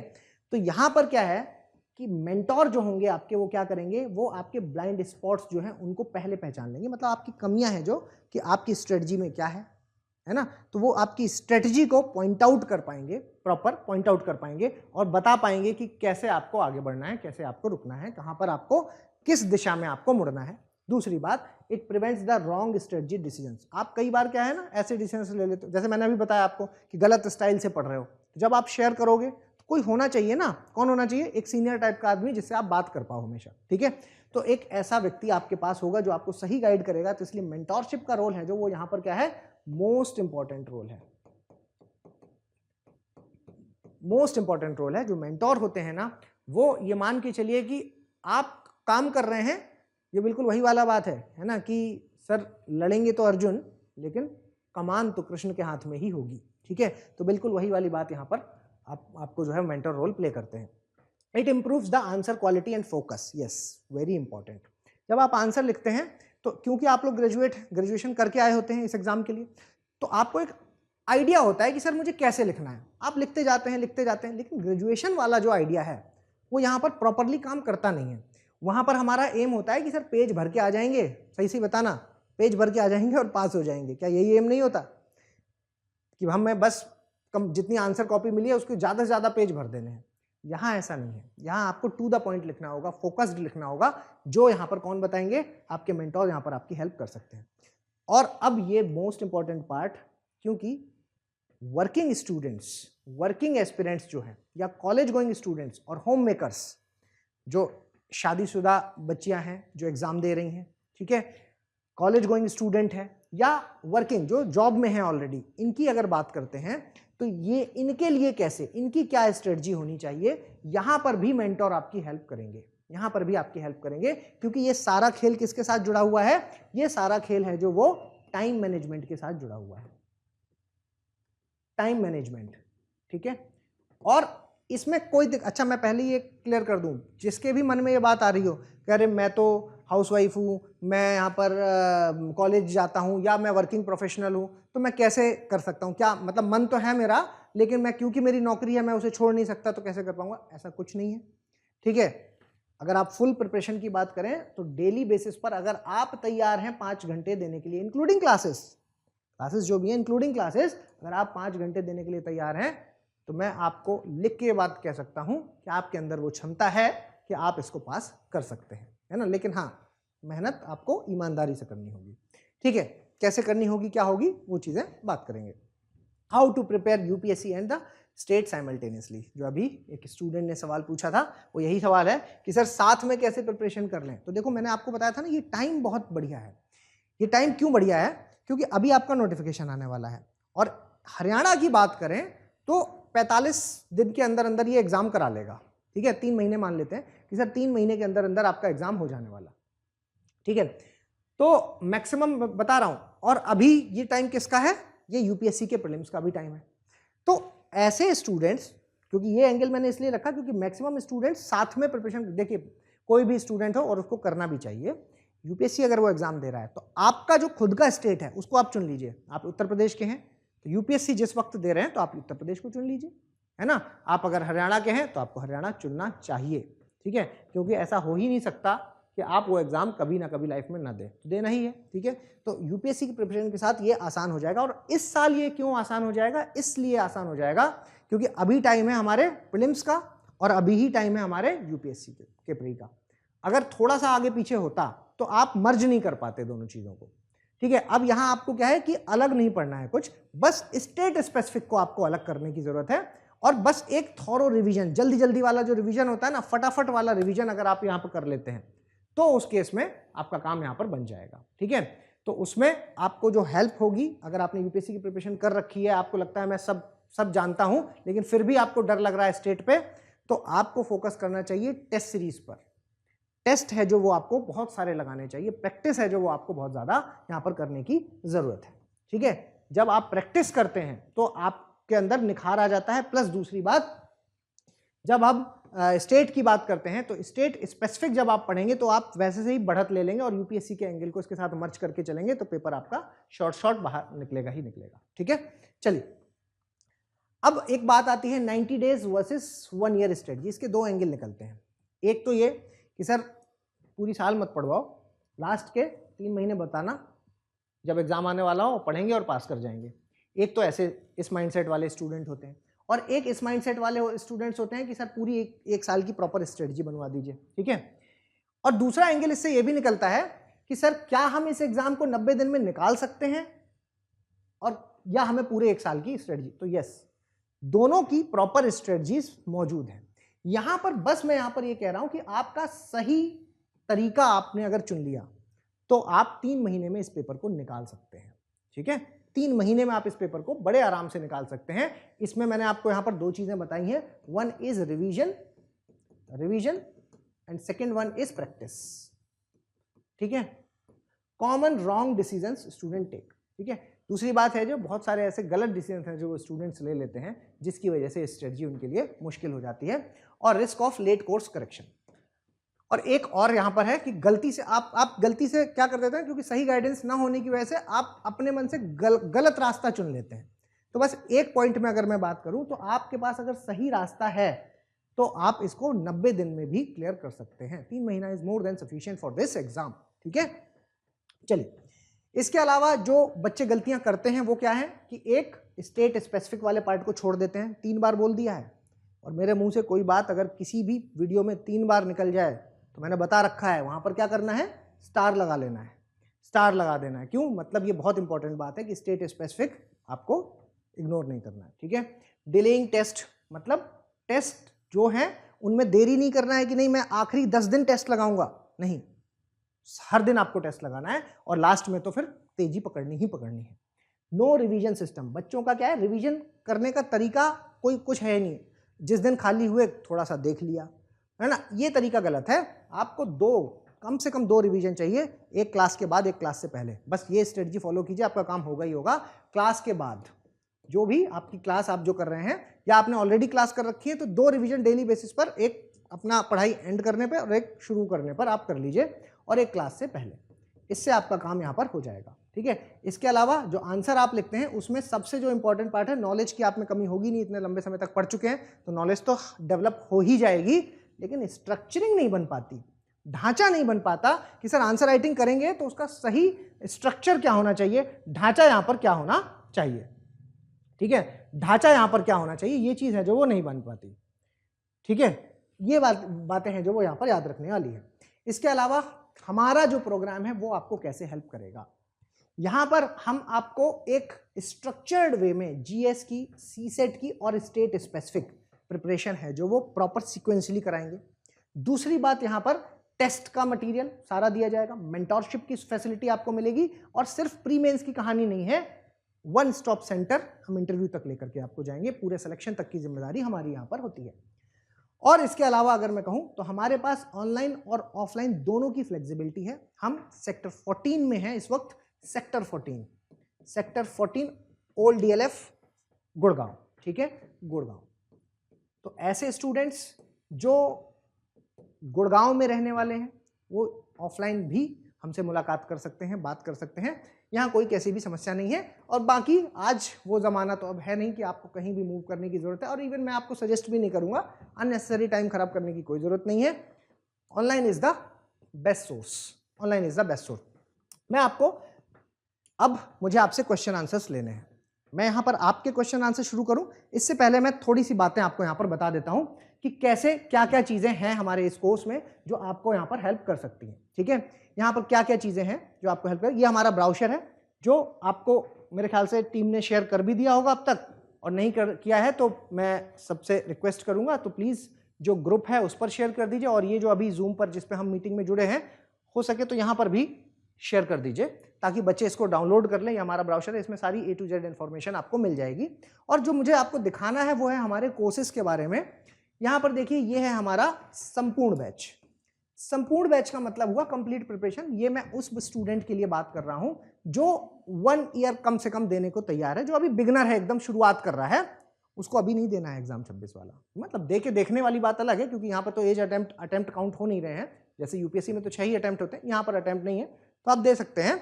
लेकिन कहने का मतलब है आपका टारगेट ईयर है, अगर आपका टारगेट ईयर अभी 2026 ना होकर के 27, मतलब जो अब ये वाला नोटिफिकेशन आ रहा है इसको छोड़ के जो नेक्स्ट आएगा वो है, तो आपके लिए यहाँ पर कंप्लीट प्रिपरेशन है जो वो संपूर्ण बैच में आपको मिलेगा, जिसमें मैं आपको बता दूं कि सब कुछ इंक्लूड है, टेस्ट सीरीज भी इंक्लूड है, मेंटोरशिप भी इंक्लूड है, हर एक चीज़ A to Z जो भी आपके दिमाग में आ रही हैं वो सारी चीज़ें हैं जो हमने इसमें शामिल कर दिया। एनसीईआरटी भी इसमें शामिल कर दिया, फाउंडेशन भी शामिल कर दिया है, रिवीजन भी शामिल कर दिया, सब कुछ इसमें शामिल है। ठीक है, इसके अलावा जो सब बच्चे वेट कर रहे हैं जिसका, उसके बारे में भी बता दूं, मोस्ट अवेटेड वाला है जो वो ये है किसके लिए, 2025-26 वाला, ये है 2025-26 वाले एग्जाम के लिए जो अब आने वाला है, और जिसके लिए मैंने कहा है ये है आपका गोल्डन अटेम्प्ट। क्यों कहा है मैंने इसको गोल्डन अटेम्प्ट? गोल्डन अटेम्प्ट बेटा हर वो अटेम्प्ट गोल्डन होता है जब सिलेबस चेंज होता है, क्योंकि सब सिलेबस चेंज होता है तो याद रखिए कि कट ऑफ कम जाता है, हमेशा यही देखा गया है पास्ट में। पहली बात कट ऑफ यहां पर कम जाता है, और दूसरी बात अगर हम कहें तो यहाँ पर आपके सिलेक्शन के चांसेस हैं जो वो बढ़ जा रहे हैं। प्लस क्योंकि बात ये है ना कि सबके साथ ये एक नया एक्सपेरिमेंट है, ठीक है, तो उस एक्सपेरिमेंट में आप भी एक एक्सपेरिमेंट करेंगे और ये मान के चलिए कि इस एक्सपेरिमेंट में जिसने भी थोड़ी सी पढ़ाई ठीक से कर रखी है उसके चांसेस ज़्यादा हो जाते हैं, ठीक है। तो ये हमारा क्रैश कोर्स है जिसमें मैं यहाँ पर फास्ट ट्रैक तरीके से 100 डेज के अंदर अंदर, मतलब हमारी पूरी टीम है जो इस पर काम करती है। आप लोगों ने वीडियोस भी देखे होंगे, है ना, वहाँ पर वीडियोस जो हैं वो हमारे जाने लगे हैं अभी से। हमारा जो यूट्यूब चैनल है वहाँ पर हरियाणा पीएससी के स्पेशल वाले जो वीडियोस हैं वो भी यहाँ पर शुरू हो गए हैं, ठीक है। तो 100 दिन के अंदर इस क्रैश कोर्स में, अच्छा इस क्रैश कोर्स में ऐसा नहीं है कि सिर्फ क्रैश कोर्स में आया आपने रिवीजन कर दिया, नहीं, इसमें आपको टेस्ट सीरीज भी शामिल की गई है और इसके अलावा मेंटोरशिप भी इसके अंदर शामिल की गई है, ठीक है। इसके अलावा अगर सिर्फ ऐसा स्टूडेंट है कि सर हमने सब कुछ कर रखा है, हमारा रिवीजन वगैरह कर लेंगे क्योंकि यूपीएससी की प्रिपरेशन कर रखी है, जिसमें उसके मन में ये फीलिंग भी हो सकता है कि नहीं मुझे अब प्रिपरेशन की जरूरत नहीं है, लेकिन यस, जैसे कि अभी किसी बच्चे ने बोला था सर मेंटोरशिप की जरूरत है, तो यस 1-to-1 गाइडेंस भी यहाँ पर पर्सनलाइज्ड मेंटोरशिप अवेलेबल है। इसके अलावा जो हमारी टेस्ट सीरीज की, ऐसा स्टूडेंट जिसको सिर्फ प्रैक्टिस करना है, ठीक है, तो वो टेस्ट सीरीज भी हमारी जो है वो अवेलेबल है, प्री की भी, मेंस की भी। ये संपूर्ण वाले में तो सब कुछ ऑलरेडी इंक्लूडेड है, लेकिन अलग से भी अगर कोई लेना चाहता है तो यस, ये सारी चीजें भी इंक्लूड है। बाकी इनके कॉम्बो हैं जो वो भी हमने यहाँ पर इंक्लूड किए हुए हैं, ठीक है, इनके जो कॉम्बो हैं वो भी यहाँ पर इंक्लूड किए हुए हैं, ठीक है, ठीक है। तो ये सारी चीजें हैं, आप एक बार इसको स्क्रॉल करके देख लीजिएगा, ठीक है। तो ये देखिए 1 ईयर प्रोग्राम जो मैंने बताया वो सारी चीजें इसमें यहाँ पर प्रॉपर्ली मेंशन है कि 1500 से ज्यादा घंटे की क्लासेस, 100 से ज़्यादा आवर्स प्रिपरेशन, मतलब प्रीलिम्स की, जीएस पेपर 1, सीसेट, मेंस की प्रिपरेशन, सारी चीज़ें हैं जो वो इसमें आएंगी। बाकी current affair, daily current affair, है ना, जो मैंने कहा धुरंधर है ना, उसके बिना तो काम चलना ही नहीं है, चाहे स्टेट हो चाहे यूपीएससी हो। स्टेट की बात करें तो यस, आपको 6 महीने, लास्ट पीछे के जो 6 महीने, उन पर फोकस करने की ज़रूरत होती है, ठीक है। इसके अलावा हरियाणा स्पेशल हो गया, टेस्ट सीरीज हो गई, पर्सनलाइज्ड मेंटोरशिप हो गई, आईजीपी इंटरव्यू गाइडेंस प्रोग्राम, मैं बोलना भूल गया था, ये भी इसमें शामिल है, ठीक है। स्टडी मटेरियल भी हमें हमारी तरफ से मिलेगा आपको, जिसमें 10 बुक्स का सेट हम यहाँ पर सबको दे रहे हैं, इसी में शामिल है, ठीक है, कुछ भी अलग से नहीं लेना है, सब इसी में शामिल है। टॉपिक वाइज सप्लीमेंट्री पीडीएफ्स हैं जो वो भी आपको यहाँ पर प्रोवाइड किए जाते हैं। मीडियम में हमारे पास हिंदी और इंग्लिश दोनों मीडियम में ये सारी चीज़ें अवेलेबल हैं, ठीक है। बाकी ये क्रैश कोर्स जो आपके लिए इस बार के लिए सबसे ज़्यादा इंपॉर्टेंट रोल प्ले करने वाला है, उसमें 100 डेज की क्लासेस, लगभग 300 से ज़्यादा घंटों की क्लासेस, स्टेट स्पेसिफिक क्लासेस यहाँ पर इंक्लूड है, प्रीलिम्स के टेस्ट 10 फुल लेंथ टेस्ट हैं जो इसमें शामिल हैं, latest exam oriented study material है, पर्सनलाइज्ड मेंटोरशिप इसी का पार्ट है, अलग से नहीं लेना है। अगर क्रैश कोर्स के हैं तो टेस्ट सीरीज भी इसमें शामिल है, 10 टेस्ट जिसमें हम दे रहे हैं आपको, और पर्सनलाइज्ड मेंटोरशिप भी इसमें शामिल है, ठीक है। इसके अलावा जो टेस्ट सीरीज की बात करते हैं तो वो मैंने आपको बता ही दिया कि टेस्ट सीरीज भी इसमें शामिल है, ठीक है। हाँ, एक अच्छी बात सभी लोग जो पूछना चाह रहे होंगे कि सर मेंटोरशिप में सारी चीज़ें मिलेंगी, तो आप एक बार इसको प्लीज़ पढ़ लीजिएगा, टीम ने शेयर कर दिया है तो इसको एक बार पढ़ लीजिएगा। बाकी कोई भी प्रिपरेशन हो, कोई भी आपको कन्फ्यूजन हो, सॉरी, तो उसके लिए आपको कॉल कर लेना है ना। आपको 2 नंबर हमेशा दिए गए हैं, इस ब्राउशर में भी मिल जाएंगे, और वैसे भी आपको अभी प्लीज़ अपने जो हमारे नंबर है, अच्छा शेयर कर दिया गया है, ठीक है। देखो मेरे बोलने से पहले ही है जो वो टीम है जो बिल्कुल तैयार रहती है, ठीक है, तो चीज़ें यहाँ पर कर दी गई हैं। इसके अलावा फी स्ट्रक्चर, इससे पहले आप मुझसे पूछें मैं ही आपको बता देता हूँ कि क्योंकि आप हमारे वेबिनार के पार्ट हैं, आप जिस स्टूडेंट ने इस वेबिनार को अटेंड किया है, तो अगर वो बोलता है कि यस मैं वेबिनार से यहाँ पर आया हूँ, इन दैट केस, जो कि हमें पता चल ही चुका है, डेटा आपका आ ही चुका है, तो फ्लैट 20% आपको यहाँ पर जो है वो फैसिलिटी यहाँ पर दी जाएगी, फ्लैट 20% ऑफ है जो वो यहाँ पर किया जाएगा। इसके अलावा यहाँ पर कुछ बड़े कोर्सेज हैं, जिसमें बड़े कोर्सेज में जो कि 20% से ज़्यादा भी आपको मिल सकता है, ठीक है, लेकिन हाँ 20% तो मिलेगा ही मिलेगा, ठीक है, मिलेगा ही मिलेगा। तो ये फी स्ट्रक्चर है जिसमें हमारी क्लासरूम भी है, ऑनलाइन भी है, ऑफलाइन भी, वो सारी चीज़ें इसमें इंक्लूड है। जो आपका क्रैश कोर्स है उसके लिए भी बाकी ये मेन फीस है, और इसके अलावा 20% इस पर डिस्काउंट है जो वो अवेलेबल आपको हो जाएगा, ठीक है। मेंटोरशिप की अलग से फैसिलिटीज़ भी है, और हमारी जो टेस्ट सीरीज़ है वो भी यहाँ पर आपको मिल जाएगी, ठीक है।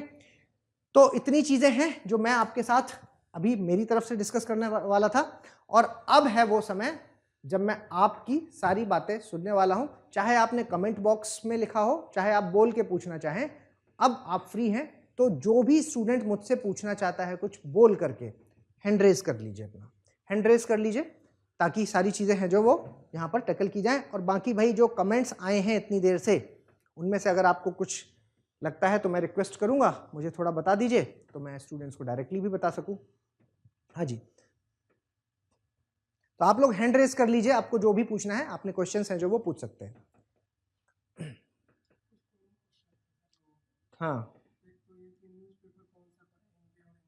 हाँ जी,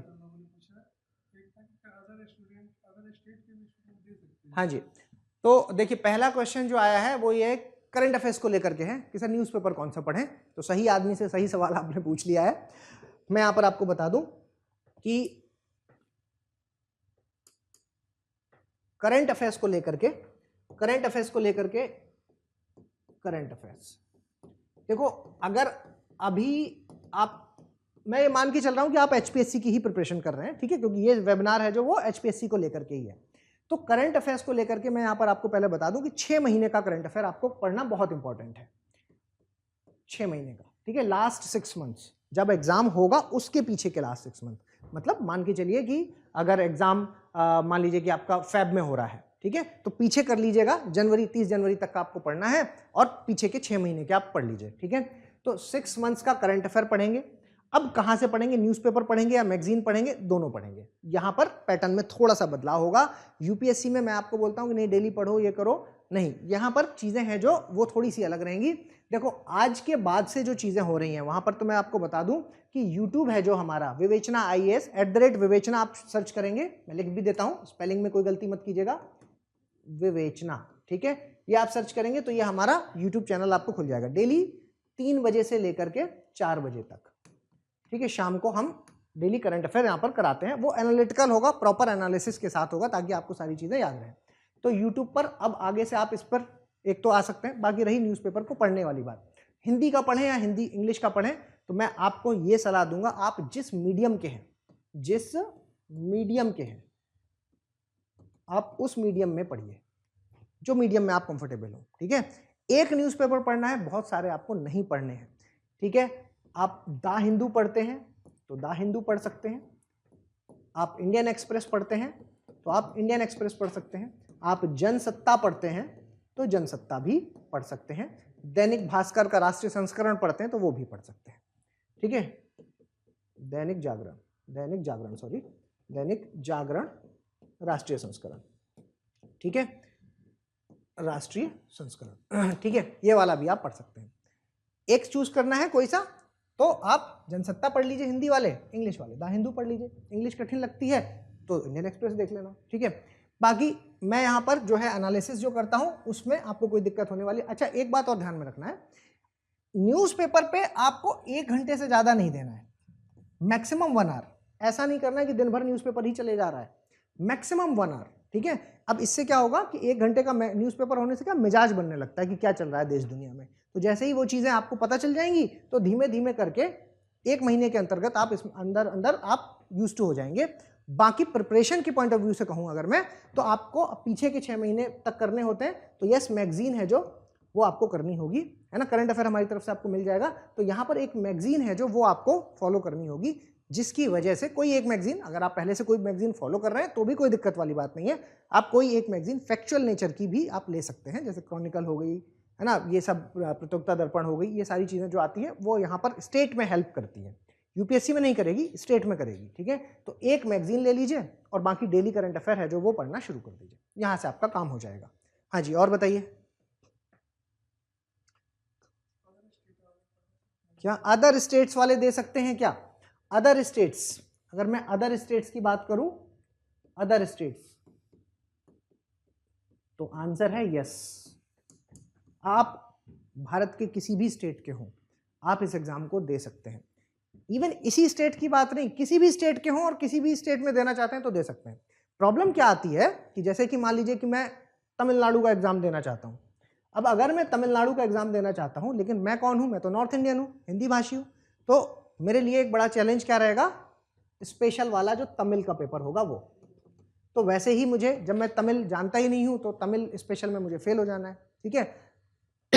या महाराष्ट्र का एग्जाम देना चाहता हूं तो मुझे मराठी नहीं आती, ठीक है, तो इसलिए मैं फेल हो जाऊं, तो वो वहां पर चैलेंज हो जाता है। तो इसलिए जो नॉर्मली अगर देखें तो कोई भी जो नॉर्थ इंडियन है उसके जो टारगेट स्टेट्स होते हैं वो क्या होते हैं, टारगेट स्टेट्स। एक हरियाणा हो गया, हरियाणा, दूसरा राजस्थान, तीसरा मध्य प्रदेश, चौथा उत्तर प्रदेश और पांचवा आपका जो उत्तराखंड, ठीक है, ये भी दे देते हैं लोग। जो अब मान लीजिए आप छत्तीसगढ़ से हैं तो छत्तीसगढ़ भी, वहां पर कुछ लैंग्वेज का चक्कर रहेगा थोड़ा बहुत, लेकिन हाँ आप छत्तीसगढ़ की तरफ भी जा सकते हैं, थोड़ा बहुत ही मार्जिन रहता है। जैसे कि अगर मैं कहूँ राजस्थान के मेंस में क्या होता है कि 20 नंबर के क्वेश्चंस हैं जो वो 20 मार्क्स के मारवाड़ी के क्वेश्चंस आते हैं, है ना, तो वो छोड़ देना तो भी पास हो जाते हैं, ठीक है, उसमें कोई बहुत बड़ी दिक्कत वाली बात नहीं है, ठीक है। तो मेन ये टारगेट होते हैं, तो कोई भी किसी भी स्टेट का है वो दे सकता है। बाउंडेशन नहीं है, मैंने बताया ना क्वालिफिकेशन सिर्फ 2 ही है, एक 21 साल और एक ग्रेजुएशन, बाउंडेशन कुछ नहीं है। बाकी आप उसका एग्जाम देखिए, पैटर्न देखिए, अगर आप कंफर्टेबल हैं तो दीजिए, नहीं तो मत दीजिए, ठीक है। चलिए और बताइए,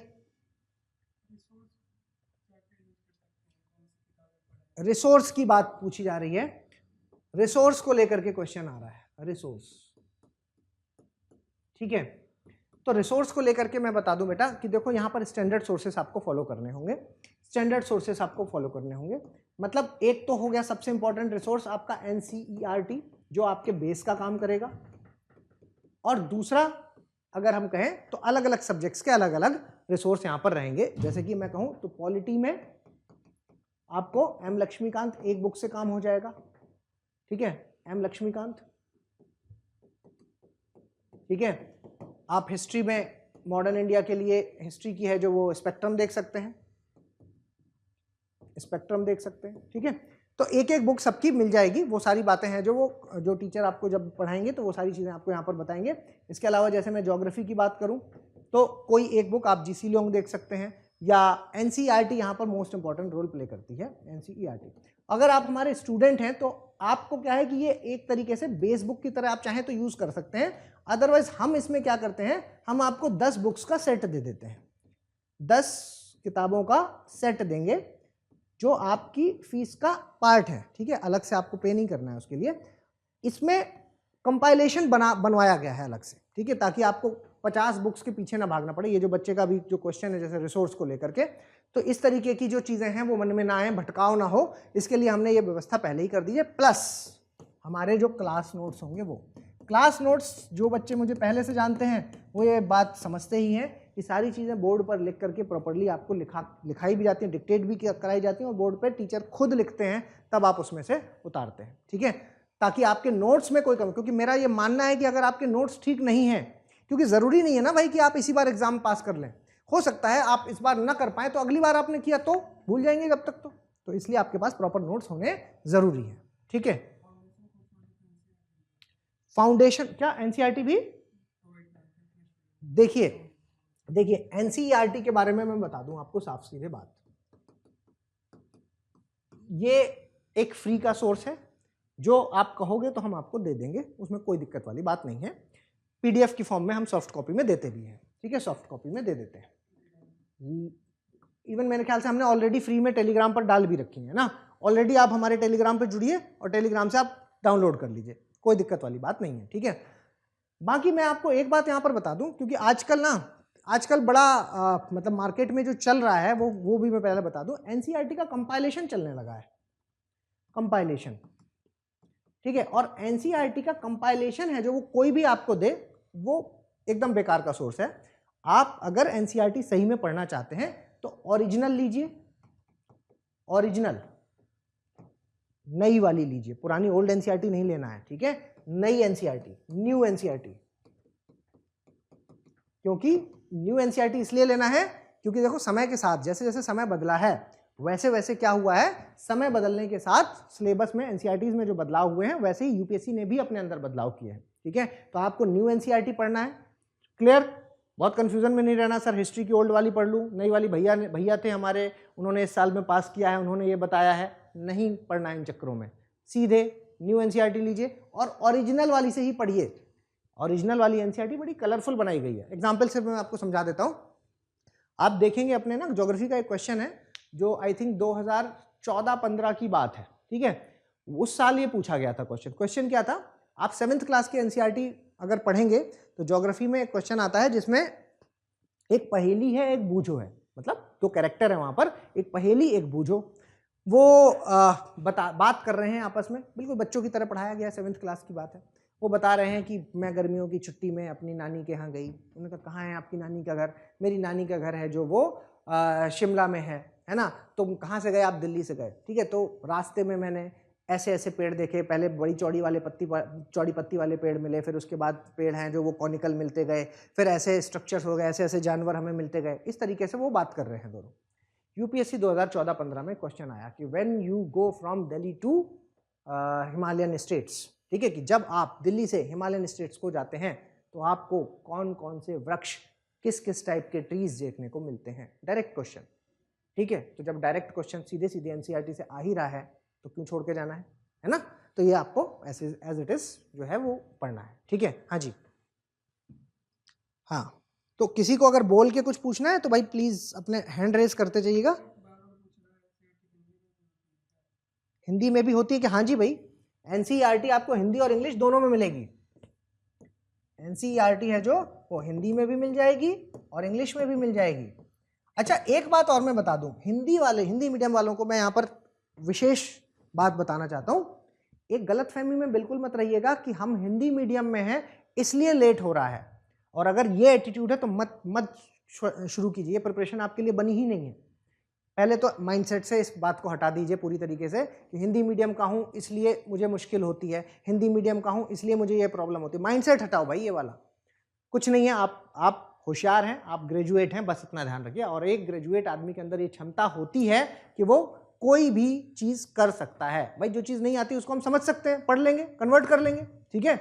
और अब तो वो जमाना आ गया है, इंटरनेट और टेक्नोलॉजी ऐसी आ गई है जो ये सब चीजें कितनी देर की खेल है, मुश्किल से 1 से 2 मिनट लगता है इसमें, ठीक है। खैर वो हमारी जिम्मेदारी है। आप अगर हिंदी मीडियम से हैं तो इसमें कोई भी 1% भी ये मत सोचिएगा कि आपके रास्ते में कोई भी हर्डल है, किसी तरीके का कोई हर्डल नहीं है इसमें प्रिपरेशन में। हाँ जी सर, वीडियो की रिकॉर्डिंग मिलेगी क्या? मैंने लेट ज्वाइन किया। बिल्कुल मिल जाएगी बेटा, है ना। वाईटी पे भी है, वाईटी पे जाएगी, ठीक है भाई, वाईटी पे चली जाएगी, है ना। और हमारे जो यूट्यूब चैनल पर आप सब्सक्राइब कर लीजिए, @विवेचना सर्च कर लीजिए, आपको मिल जाएगा, और वहां पर आपको रिकॉर्डिंग भी मिल जाएगी, ठीक है। हाँ जी, थैंक्स सर, आपकी तरह कोई रिप्लाई नहीं करता। थैंक यू बेटा। हाँ जी, ओके सर, थैंक्स। और कोई डाउट किसी का, और कोई क्वेश्चन जो पूछना चाहे? हाँ जी सर, शॉर्ट नोट्स नहीं बना पा रहे। Yes, very very very important. Short notes, short notes. पहली बात तो मैं बता दूं कि शॉर्ट नोट होता क्या है। शॉर्ट नोट का मतलब है 1/3 कर देना। क्या कह दिया मैंने?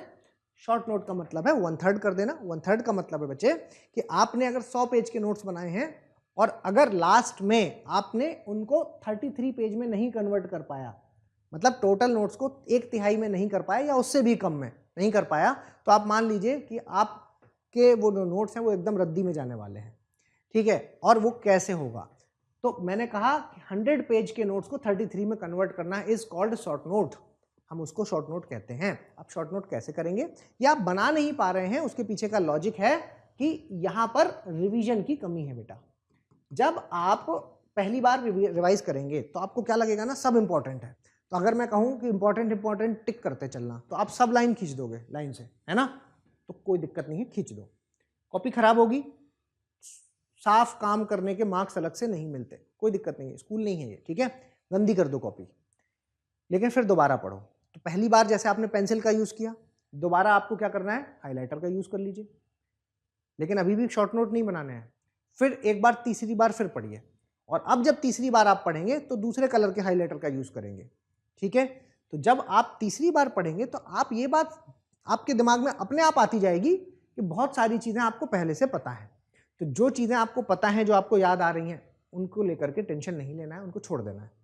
आपको सिर्फ वो हाईलाइट करना है जो आपको कुछ नया नया सा लग रहा है, ठीक है। अब इसके अलावा जब आप 3 बार रिवीजन कर चुके हो, तब बनाएंगे आप क्या, शॉर्ट नोट्स। तब आप बनाएंगे शॉर्ट नोट्स, ठीक है। और अब आप शॉर्ट नोट बनाएंगे तो ये बहुत शॉर्ट हो जाएंगे।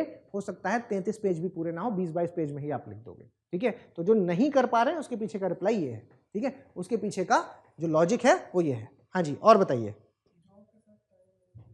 यस, वेरी इंपॉर्टेंट, मैंने एक पॉइंट यहाँ पर लिखा भी था कि सर जॉब के साथ कैसे टाइम मैनेजमेंट है जो वो करें।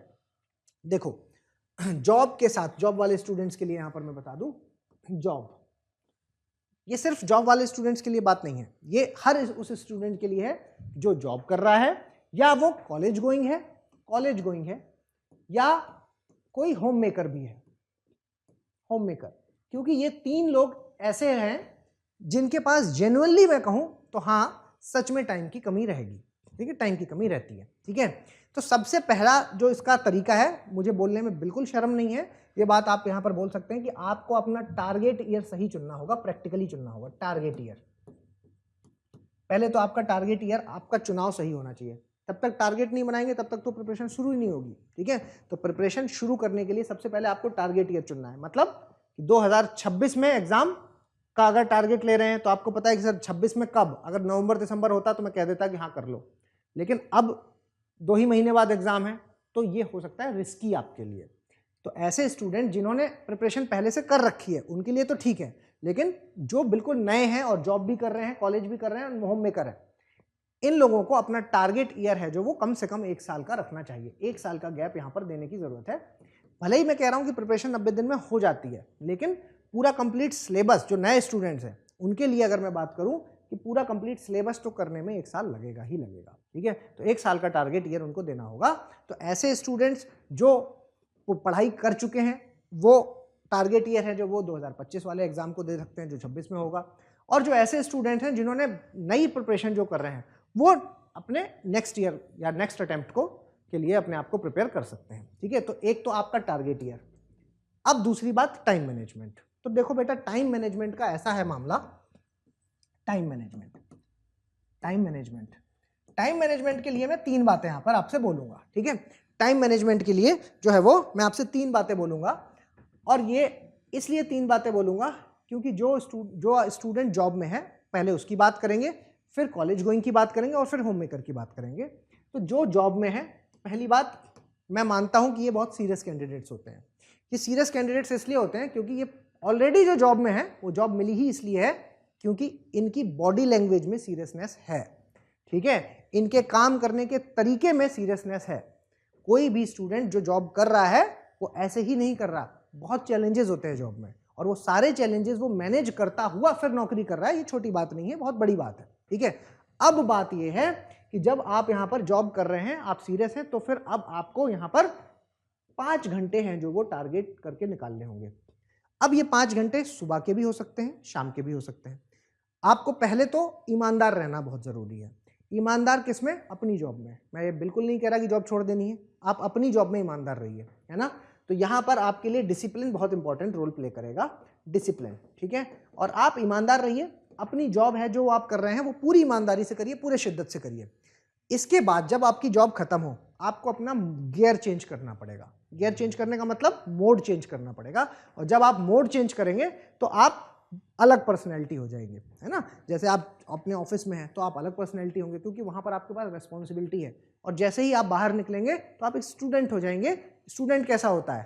प्यारा, है ना। तो आप प्यारे गोलू गोलू बन जाइए, और आपको जो बताया जाए, जो आप सोच रहे हैं, वो आपको अब ट्राई करने की कोशिश करना है। आपको पढ़ना भी है, आपको प्रैक्टिस भी करना है, सब कुछ करना है अब इस दौरान, ठीक है। 5 घंटे आपको देने पड़ेंगे, और वो 5 घंटे 2.5 घंटे भी हो सकते हैं, 2.5 के 2 स्लॉट भी हो सकते हैं, सुबह 2.5 घंटे, शाम 2.5 घंटे। और ऐसा भी हो सकता है कि एक स्ट्रेच में आप शाम को ही 2.5 घंटे 5 घंटे दे दीजिए, या ऐसा हो सकता है कि एक स्ट्रेच में आप सुबह दे दीजिए, क्योंकि कोई एक टाइम तो आपको बिजी रहेगा ही। अकॉर्डिंगली जैसी भी आपकी जॉब है उसके साथ से आपको काम करना है, ठीक है। तो टाइम मैनेजमेंट में अगर आप 5 घंटे दे सकते हैं तो इसमें आपको करना क्या है? इन 5 घंटे में एक होगी आपका सिलेबस के बारे में बात, सिलेबस आपको कंप्लीट करना होगा। दूसरी, सिलेबस चाहे आप सेल्फ प्रिपरेशन भी कर रहे हैं तो भी सिलेबस पे ही आपको काम करना है। दूसरी जो चीज होगी वो होगी प्रैक्टिस, और तीसरी जो चीज होगी वो होगा रिवीजन, ठीक है। रिवीजन कीजिए, प्रैक्टिस कीजिए। प्रैक्टिस किसकी? प्री के क्वेश्चंस, मेंस के क्वेश्चन दोनों की, ठीक है। प्रैक्टिस कीजिए, रिवीजन कीजिए, और फिर उसके बाद आपको सिलेबस भी साथ में कंप्लीट करना। तो ये 3 चीजें आपको ध्यान में रखना है। तो यहाँ पर आपका डिसिप्लिन है जो वो बहुत इंपॉर्टेंट रोल प्ले करेगा। 5 घंटे मोर देन सफिशिएंट है, यकीन मानिए। आप एक दिन में नहीं कर पाएंगे, लेकिन हाँ जब आप लगातार 1 साल तक इस कंसिस्टेंसी को मेंटेन करेंगे तो आप इसको पास कर लेंगे। ठीक है, चलिए second, college going student. College, यहां पर बेटा क्या है ना, आपको सीरियसनेस मेंटेन करनी पड़ेगी। कॉलेज गोइंग स्टूडेंट्स के साथ होता क्या है, आज सीरियस होते हैं, 1 महीने बाद भटक जाते हैं, है ना, क्योंकि इन दोनों में बहुत अंतर है। जो जॉब वाला है वो ऑलरेडी सीरियस है, कॉलेज गोइंग स्टूडेंट बच्चा है। ठीक है, मैं बच्चा क्यों कह रहा हूं, क्योंकि अभी ग्रेजुएशन हुआ नहीं है, इसलिए कॉलेज गोइंग है वो। और इस दौरान ये होता है गोल्डन पीरियड, प्रिपरेशन का गोल्डन पीरियड है कॉलेज गोइंग स्टूडेंट वाला। ठीक है, तो जब आप कॉलेज गोइंग हैं तो आप मान के चलिए कि आपके पास पूरी मस्ती करनी है, कॉलेज को बिल्कुल बर्बाद नहीं करना है, कॉलेज में जम के आपको मजे करने हैं। ठीक है, लेकिन जब आप प्रिपरेशन के 5 घंटे देंगे, 5 घंटे तो सबके लिए कॉमन ही है क्योंकि, ठीक है, तो 5 घंटे जब आप देंगे तो उस दौरान बस आपको एक अलग इंसान यहां पर बनना होगा। एक अपने लिए एक सेपरेट स्पेस आपको चाहिए होगा, सेपरेट एक कोना, जिस कोने में बैठ करके आप 5 घंटे देंगे। अब वो 5 घंटे आपका कॉलेज कैसे अलाउ करता है वो तो आप ही के ऊपर है, क्योंकि आप ही ने डिसीजन लिया है कॉलेज के साथ प्रिपरेशन करने का। ये गोल्डन समय होता है। आप देखिएगा, कोई भी ऐसा स्टूडेंट जो फर्स्ट अटेम्प्ट में पास करता है वो वही स्टूडेंट होता है जिसने अपनी प्रिपरेशन कॉलेज से ही स्टार्ट कर दी है, अदरवाइज फिर समय आपका बढ़ता चला जाता है। ठीक है, वही कहानी यहाँ पर होम मेकर की है। और होम मेकर की अगर बात करें, हाउसवाइफ की अगर बात करें, होम मेकर की, तो ये है सबसे, इन तीनों में अगर मैं बात करूं तो ये वो हैं जिनके सबसे ज्यादा चैलेंजेस फेस करने पड़ते हैं। क्यों? क्योंकि इनको एक स्ट्रेच में टाइम है जो वो मिल पाना बड़ा मुश्किल होता है। यहाँ पर नो डाउट आपकी फैमिली का सपोर्ट बहुत इंपॉर्टेंट है, लेकिन मैं मान के चल रहा हूँ कि आप यहाँ तक आए हैं, सोच रहे हैं, तो यस फैमिली का सपोर्ट है। ठीक है, फैमिली का सपोर्ट सबसे ज़्यादा इंपॉर्टेंट होता ही है और आगे भी चाहिए ही होता है। फैमिली का सपोर्ट तो सबको चाहिए होता है। ठीक है, तो वो मिलेगा। और यहाँ पर जो चैलेंज है वो ये है, इनको इनकी प्रिपरेशन में टुकड़े करने होते हैं, छोटे छोटे टुकड़े, स्लॉट्स। क्योंकि हो सकता है आपका छोटा बेबी हो, बच्चा हो, ठीक है, हो सकता है कि सबके खाने की जिम्मेदारी आपके पास हो, है ना, हो सकता है आप होम मेकर भी हो, घर के भी सारे काम आप मैनेज करते हो, और हो सकता है कि आपके पास कुछ और अलग टाइप की रिस्पॉन्सिबिलिटीज भी हो। तो ये सारी चीज़ें करते हुए आपको प्रिपरेशन अगर करनी है तो आपको छोटे छोटे स्लॉट्स में अपनी प्रिपरेशन को बांटना होता है। आपको भी 5 ही घंटे देने हैं और वो 5 घंटे आपके पास स्ट्रेच में नहीं मिलेंगे, ये पहले तो मान लेना है, एक्सेप्ट कर लेना है। आप जब तक बहाने देते रहेंगे अपने आप को कि अरे मेरे पास तो है ही नहीं टाइम, मुझे तो ये करने ही नहीं दे रहा प्रिपरेशन, ठीक है, या मुझे तो जो है वो इतने सारे काम रहते हैं, तब तक तो नहीं हो पाएगा। तो पहले तो दिमाग को रेडी कीजिए, माइंड मेकअप कीजिए, और जब आप माइंड मेकअप कर लें तो 5 घंटे उसके लिए डिसाइड कीजिए। और आपके जो 5 घंटे होंगे वो होंगे छोटे स्लॉट्स में, छोटे स्लॉट्स में, छोटे स्लॉट्स में। ठीक है, चलिए, तो ये रहा आपका टाइम मैनेजमेंट से। आप जैसे भी करके इसको टाइम मैनेज कीजिए। बाकी discipline, consistency is the key factor for you. Single parent, वही वाली बात अभी मैंने बताया आपको, सेम रिपीटेड सा ही क्वेश्चन है। होम मेकर भी है, मैंने अभी आपको बताया ना कि बहुत सारी रिस्पॉन्सिबिलिटी हो सकती है, आपके पास बेबी हो सकता है ना, सिंगल पेरेंट है तो यस आपकी रिस्पॉन्सिबिलिटीज वहां पर और बढ़ जाती हैं। तो देखो, ये तो पहली बात दिमाग से ये चीज निकाल दीजिएगा कि आप बहुत चैलेंजेस फेस कर रहे हैं। नहीं, दुनिया का हर इंसान चैलेंज फेस कर रहा है, चैलेंज का तरीका अलग अलग है बस, है ना। तो अगर होम मेकर की बात करते हैं और साथ में सिंगल पेरेंट, तो जिम्मेदारियां यहां पर डबल हो गई। सिंगल पेरेंट, यहां पर जिम्मेदारियां हैं जो वो डबल हो गई। एक आपके बच्चे की जिम्मेदारी हो गई आपके पास, ठीक है, क्योंकि यहां अगर गड़बड़ कर दी आपने तो आपने किसी के भविष्य के साथ खिलवाड़ कर लिया, मतलब जो कि कोई भी पेरेंट नहीं चाहता, है ना, और कभी कोई पेरेंट जानबूझ के ऐसा करता नहीं है। तो पहली बात, ये आपकी सबसे बड़ी रिस्पॉन्सिबिलिटी है। अब यहाँ पर एक जनरेशन का मामला है ना, और वो अलग जनरेशन है, और जनरेशन ऐसी है जिस पर एक पीढ़ी का गैप भी है। तो आपकी और आपके बच्चे के बीच में बॉन्डिंग यहाँ पर बहुत इंपॉर्टेंट रोल प्ले करेगी। ये बॉन्डिंग यहाँ पर रोल प्ले करेगी, क्योंकि ये बॉन्डिंग आपको क्या करेगी, प्रेरित करेगी कि आप इजीली चीजों को मैनेज कर पाएं। ठीक है, तो यहां पर आपके और आपके बच्चे के बीच की बॉन्डिंग सबसे इंपॉर्टेंट रोल प्ले करती है, पहली बात। तो फर्स्ट फोकस है जो, फर्स्ट रेस्पॉन्सिबिलिटी अपनी पहले पूरी कीजिए उधर, और फिर वहां से चोरी कीजिए 5 घंटे। वही जो मैंने बोले थे आपको, यहां पर भी वो 5 घंटे रहेंगे, तो 5 आवर्स हैं जो वो आपको चोरी करने हैं। और उसमें आपको बॉन्डिंग के साथ आपको क्या सिंक करना है, अपने जो बच्चा है उसके साथ आपको सिंक करना है। उसकी जो पढ़ाई है, है ना, उसकी पढ़ाई के साथ आप अपनी पढ़ाई को सिंक कर लीजिए, उसकी टाइमिंग के साथ। मान लीजिए आपका बच्चा बहुत छोटा है, पढ़ने अभी बहुत ही छोटा, आप उसको क्या समझाएंगे कि बेटा तुम खेलो मत, उसका टाइम खेलने का ही है ना, तो भी आपको सिंक करने की ज़रूरत है। यहाँ पर उसके लाइफ के साथ आपको सिंक करना होगा। अब मान लीजिए कि आपको पता है कि मेरा बच्चा इतने घंटे सोता है या इतने घंटे खेलता है, उस टाइम का आपको यूटिलाइज करना है, ठीक है। उसको पता नहीं लगने देना है बस, है ना, कि आप उसको टाइम नहीं दे रहे। क्योंकि आप मदर की अगर बात करें तो this is the only relation which is a natural relation, है ना। पूरे विश्व में अगर हम बात करते हैं तो एक इकलौता रिलेशन ही प्राकृतिक रिलेशन है, नेचुरल रिलेशन है, माँ का और बच्चे का, है ना। बाकी सब तो दुनिया में आने के बाद मिलते हैं, पिता भी बाद में ही मिलते हैं, है ना। सोशल रिलेशंस बोलते हैं उनको, वो सभी सोशल रिलेशंस हैं। लेकिन मदर के साथ जो है वो बॉन्डिंग अगर बहुत स्ट्रांग है तो yes you can manage your preparation just the 5 hours, है ना। सिर्फ 5 घंटे आपको चाहिए, और ये आपके मैनेज कैसे होंगी, इनकी लाइफ के साथ सिंक करके, ठीक है, सिंक। हाँ जी, नेक्स्ट सी सेट, है ना, दुनिया का लोहे का गेट, सी सेट है ना, सबके लिए परेशानी है जो वो सी सेट बना हुआ है, चाहे वो यूपीएससी वाले हों और चाहे वो एचपीएससी वाले हों। तो आपके लिए रियायत है, पहली बात, है ना, क्योंकि आप अभी एचपीएससी के बारे में पूछ रहे हैं, तो आज आपके लिए है जो एचपीएससी में यहाँ पर रियायत है। क्यों? क्योंकि यहाँ पर जो लेवल है, लेवल सी सेट का वो लेवल है जो वो यूपीएससी जैसा नहीं है, यहाँ पर इजी है, मतलब 10th लेवल, मतलब यहाँ पर सही में 10th लेवल है, 10th लेवल के क्वेश्चन यहाँ पर आते हैं और इस लेवल को आप इजीली कर सकते हैं। रही बात कि पहले आपको अपने आप से जज करना होगा कि भाई मेरा लेवल क्या है ना, आपका जजमेंट यहाँ पर होना चाहिए, जजमेंट कि आपका खुद का लेवल क्या है। तो उसके लिए क्या है, पहले आपको प्रैक्टिस करना होगा, प्रैक्टिस करना होगा, और इस प्रैक्टिस में आपको कम से कम लास्ट 5 इयर्स के पेपर्स हैं जो वो यहाँ पर लगाने होंगे, ठीक है। तो 5 पेपर लीजिए, 5 सालों के प्रीवियस ईयर के क्वेश्चंस लीजिए और ईमानदारी से अपने आप को 2 घंटे दीजिए, और उन 2 घंटे के 2 आवर्स की प्रिपरेशन यहाँ पर कर, 2 घंटे आप दीजिए और उसमें प्रैक्टिस की, मतलब सॉल्व कीजिए। तो जब 2 घंटे में आप पेपर सॉल्व करेंगे तो फिर उसके बाद देखिए कि मार्क्स कितने आए। मैं दावे से कह रहा हूँ आप ऑलरेडी पास होंगे, ठीक है। फिर आप अपने मार्क्स को जज कीजिए।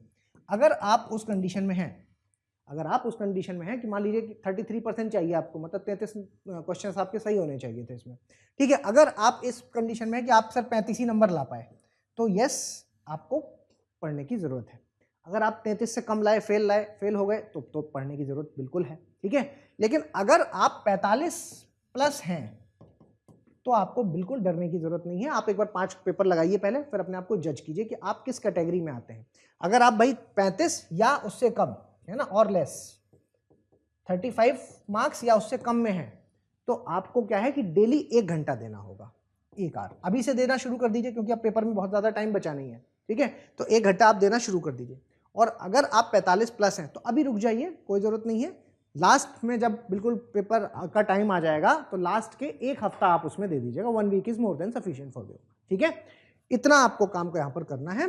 तो बस अपने आप का पहले जजमेंट कीजिए और फिर उसमें यहाँ पर। अच्छा, एक चीज़ और मैं बता रहा हूँ आपको कि हमारा जो कोर्स है ना, हमारा जो कोर्स है, चाहे कोई सा भी कोर्स हो, उसमें ये प्रिपरेशन है जो वो इंक्लूडेड है, शामिल किया गया है, इंक्लूडेड है, शामिल किया गया है,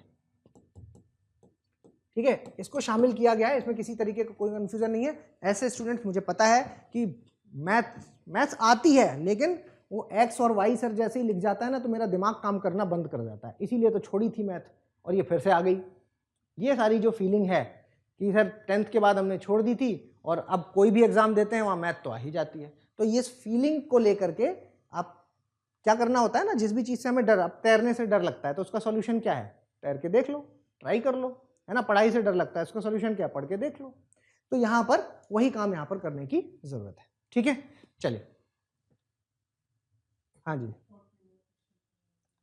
और कोई नया क्वेश्चन नहीं है, ठीक है। चलिए सर, आप बहुत अच्छे से एक्सप्लेन करते हैं और समझाते हैं, thank you so much sir, you are my favourite teacher. Thank you Varsha, thank you so much. अभी तक मेरे दिमाग में जो भी चीज़ें थी वो सारी चीज़ें मैंने आपको कन्वे कर दी हैं। किसी तरीके का कोई भी डाउट हो सकता है अभी इस वक्त आपके पास ना हो, लेकिन फ्यूचर में आ सकता है। हमारे जो भी चैनल्स हैं, चाहे वो टेलीग्राम हो, चाहे वो व्हाट्सएप का चैनल है, चाहे आप डायरेक्टली कॉल करके या आप मेल के माध्यम से कैसे भी हमसे जुड़ सकते हैं। तो आपको अब आगे की प्रिपरेशन क्या है, आगे की रूपरेखा क्या है, मैं यहाँ पर बोर्ड में आपको 2 नंबर लिख रहा हूँ। एक बार नंबर मुझे बताइए। 8053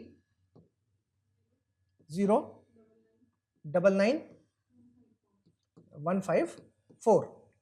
इसके अलावा एक और नंबर आप अगर बता सकते हैं तो वो भी बता दीजिए, क्योंकि कई बार स्टूडेंट्स को एक नंबर लगता है।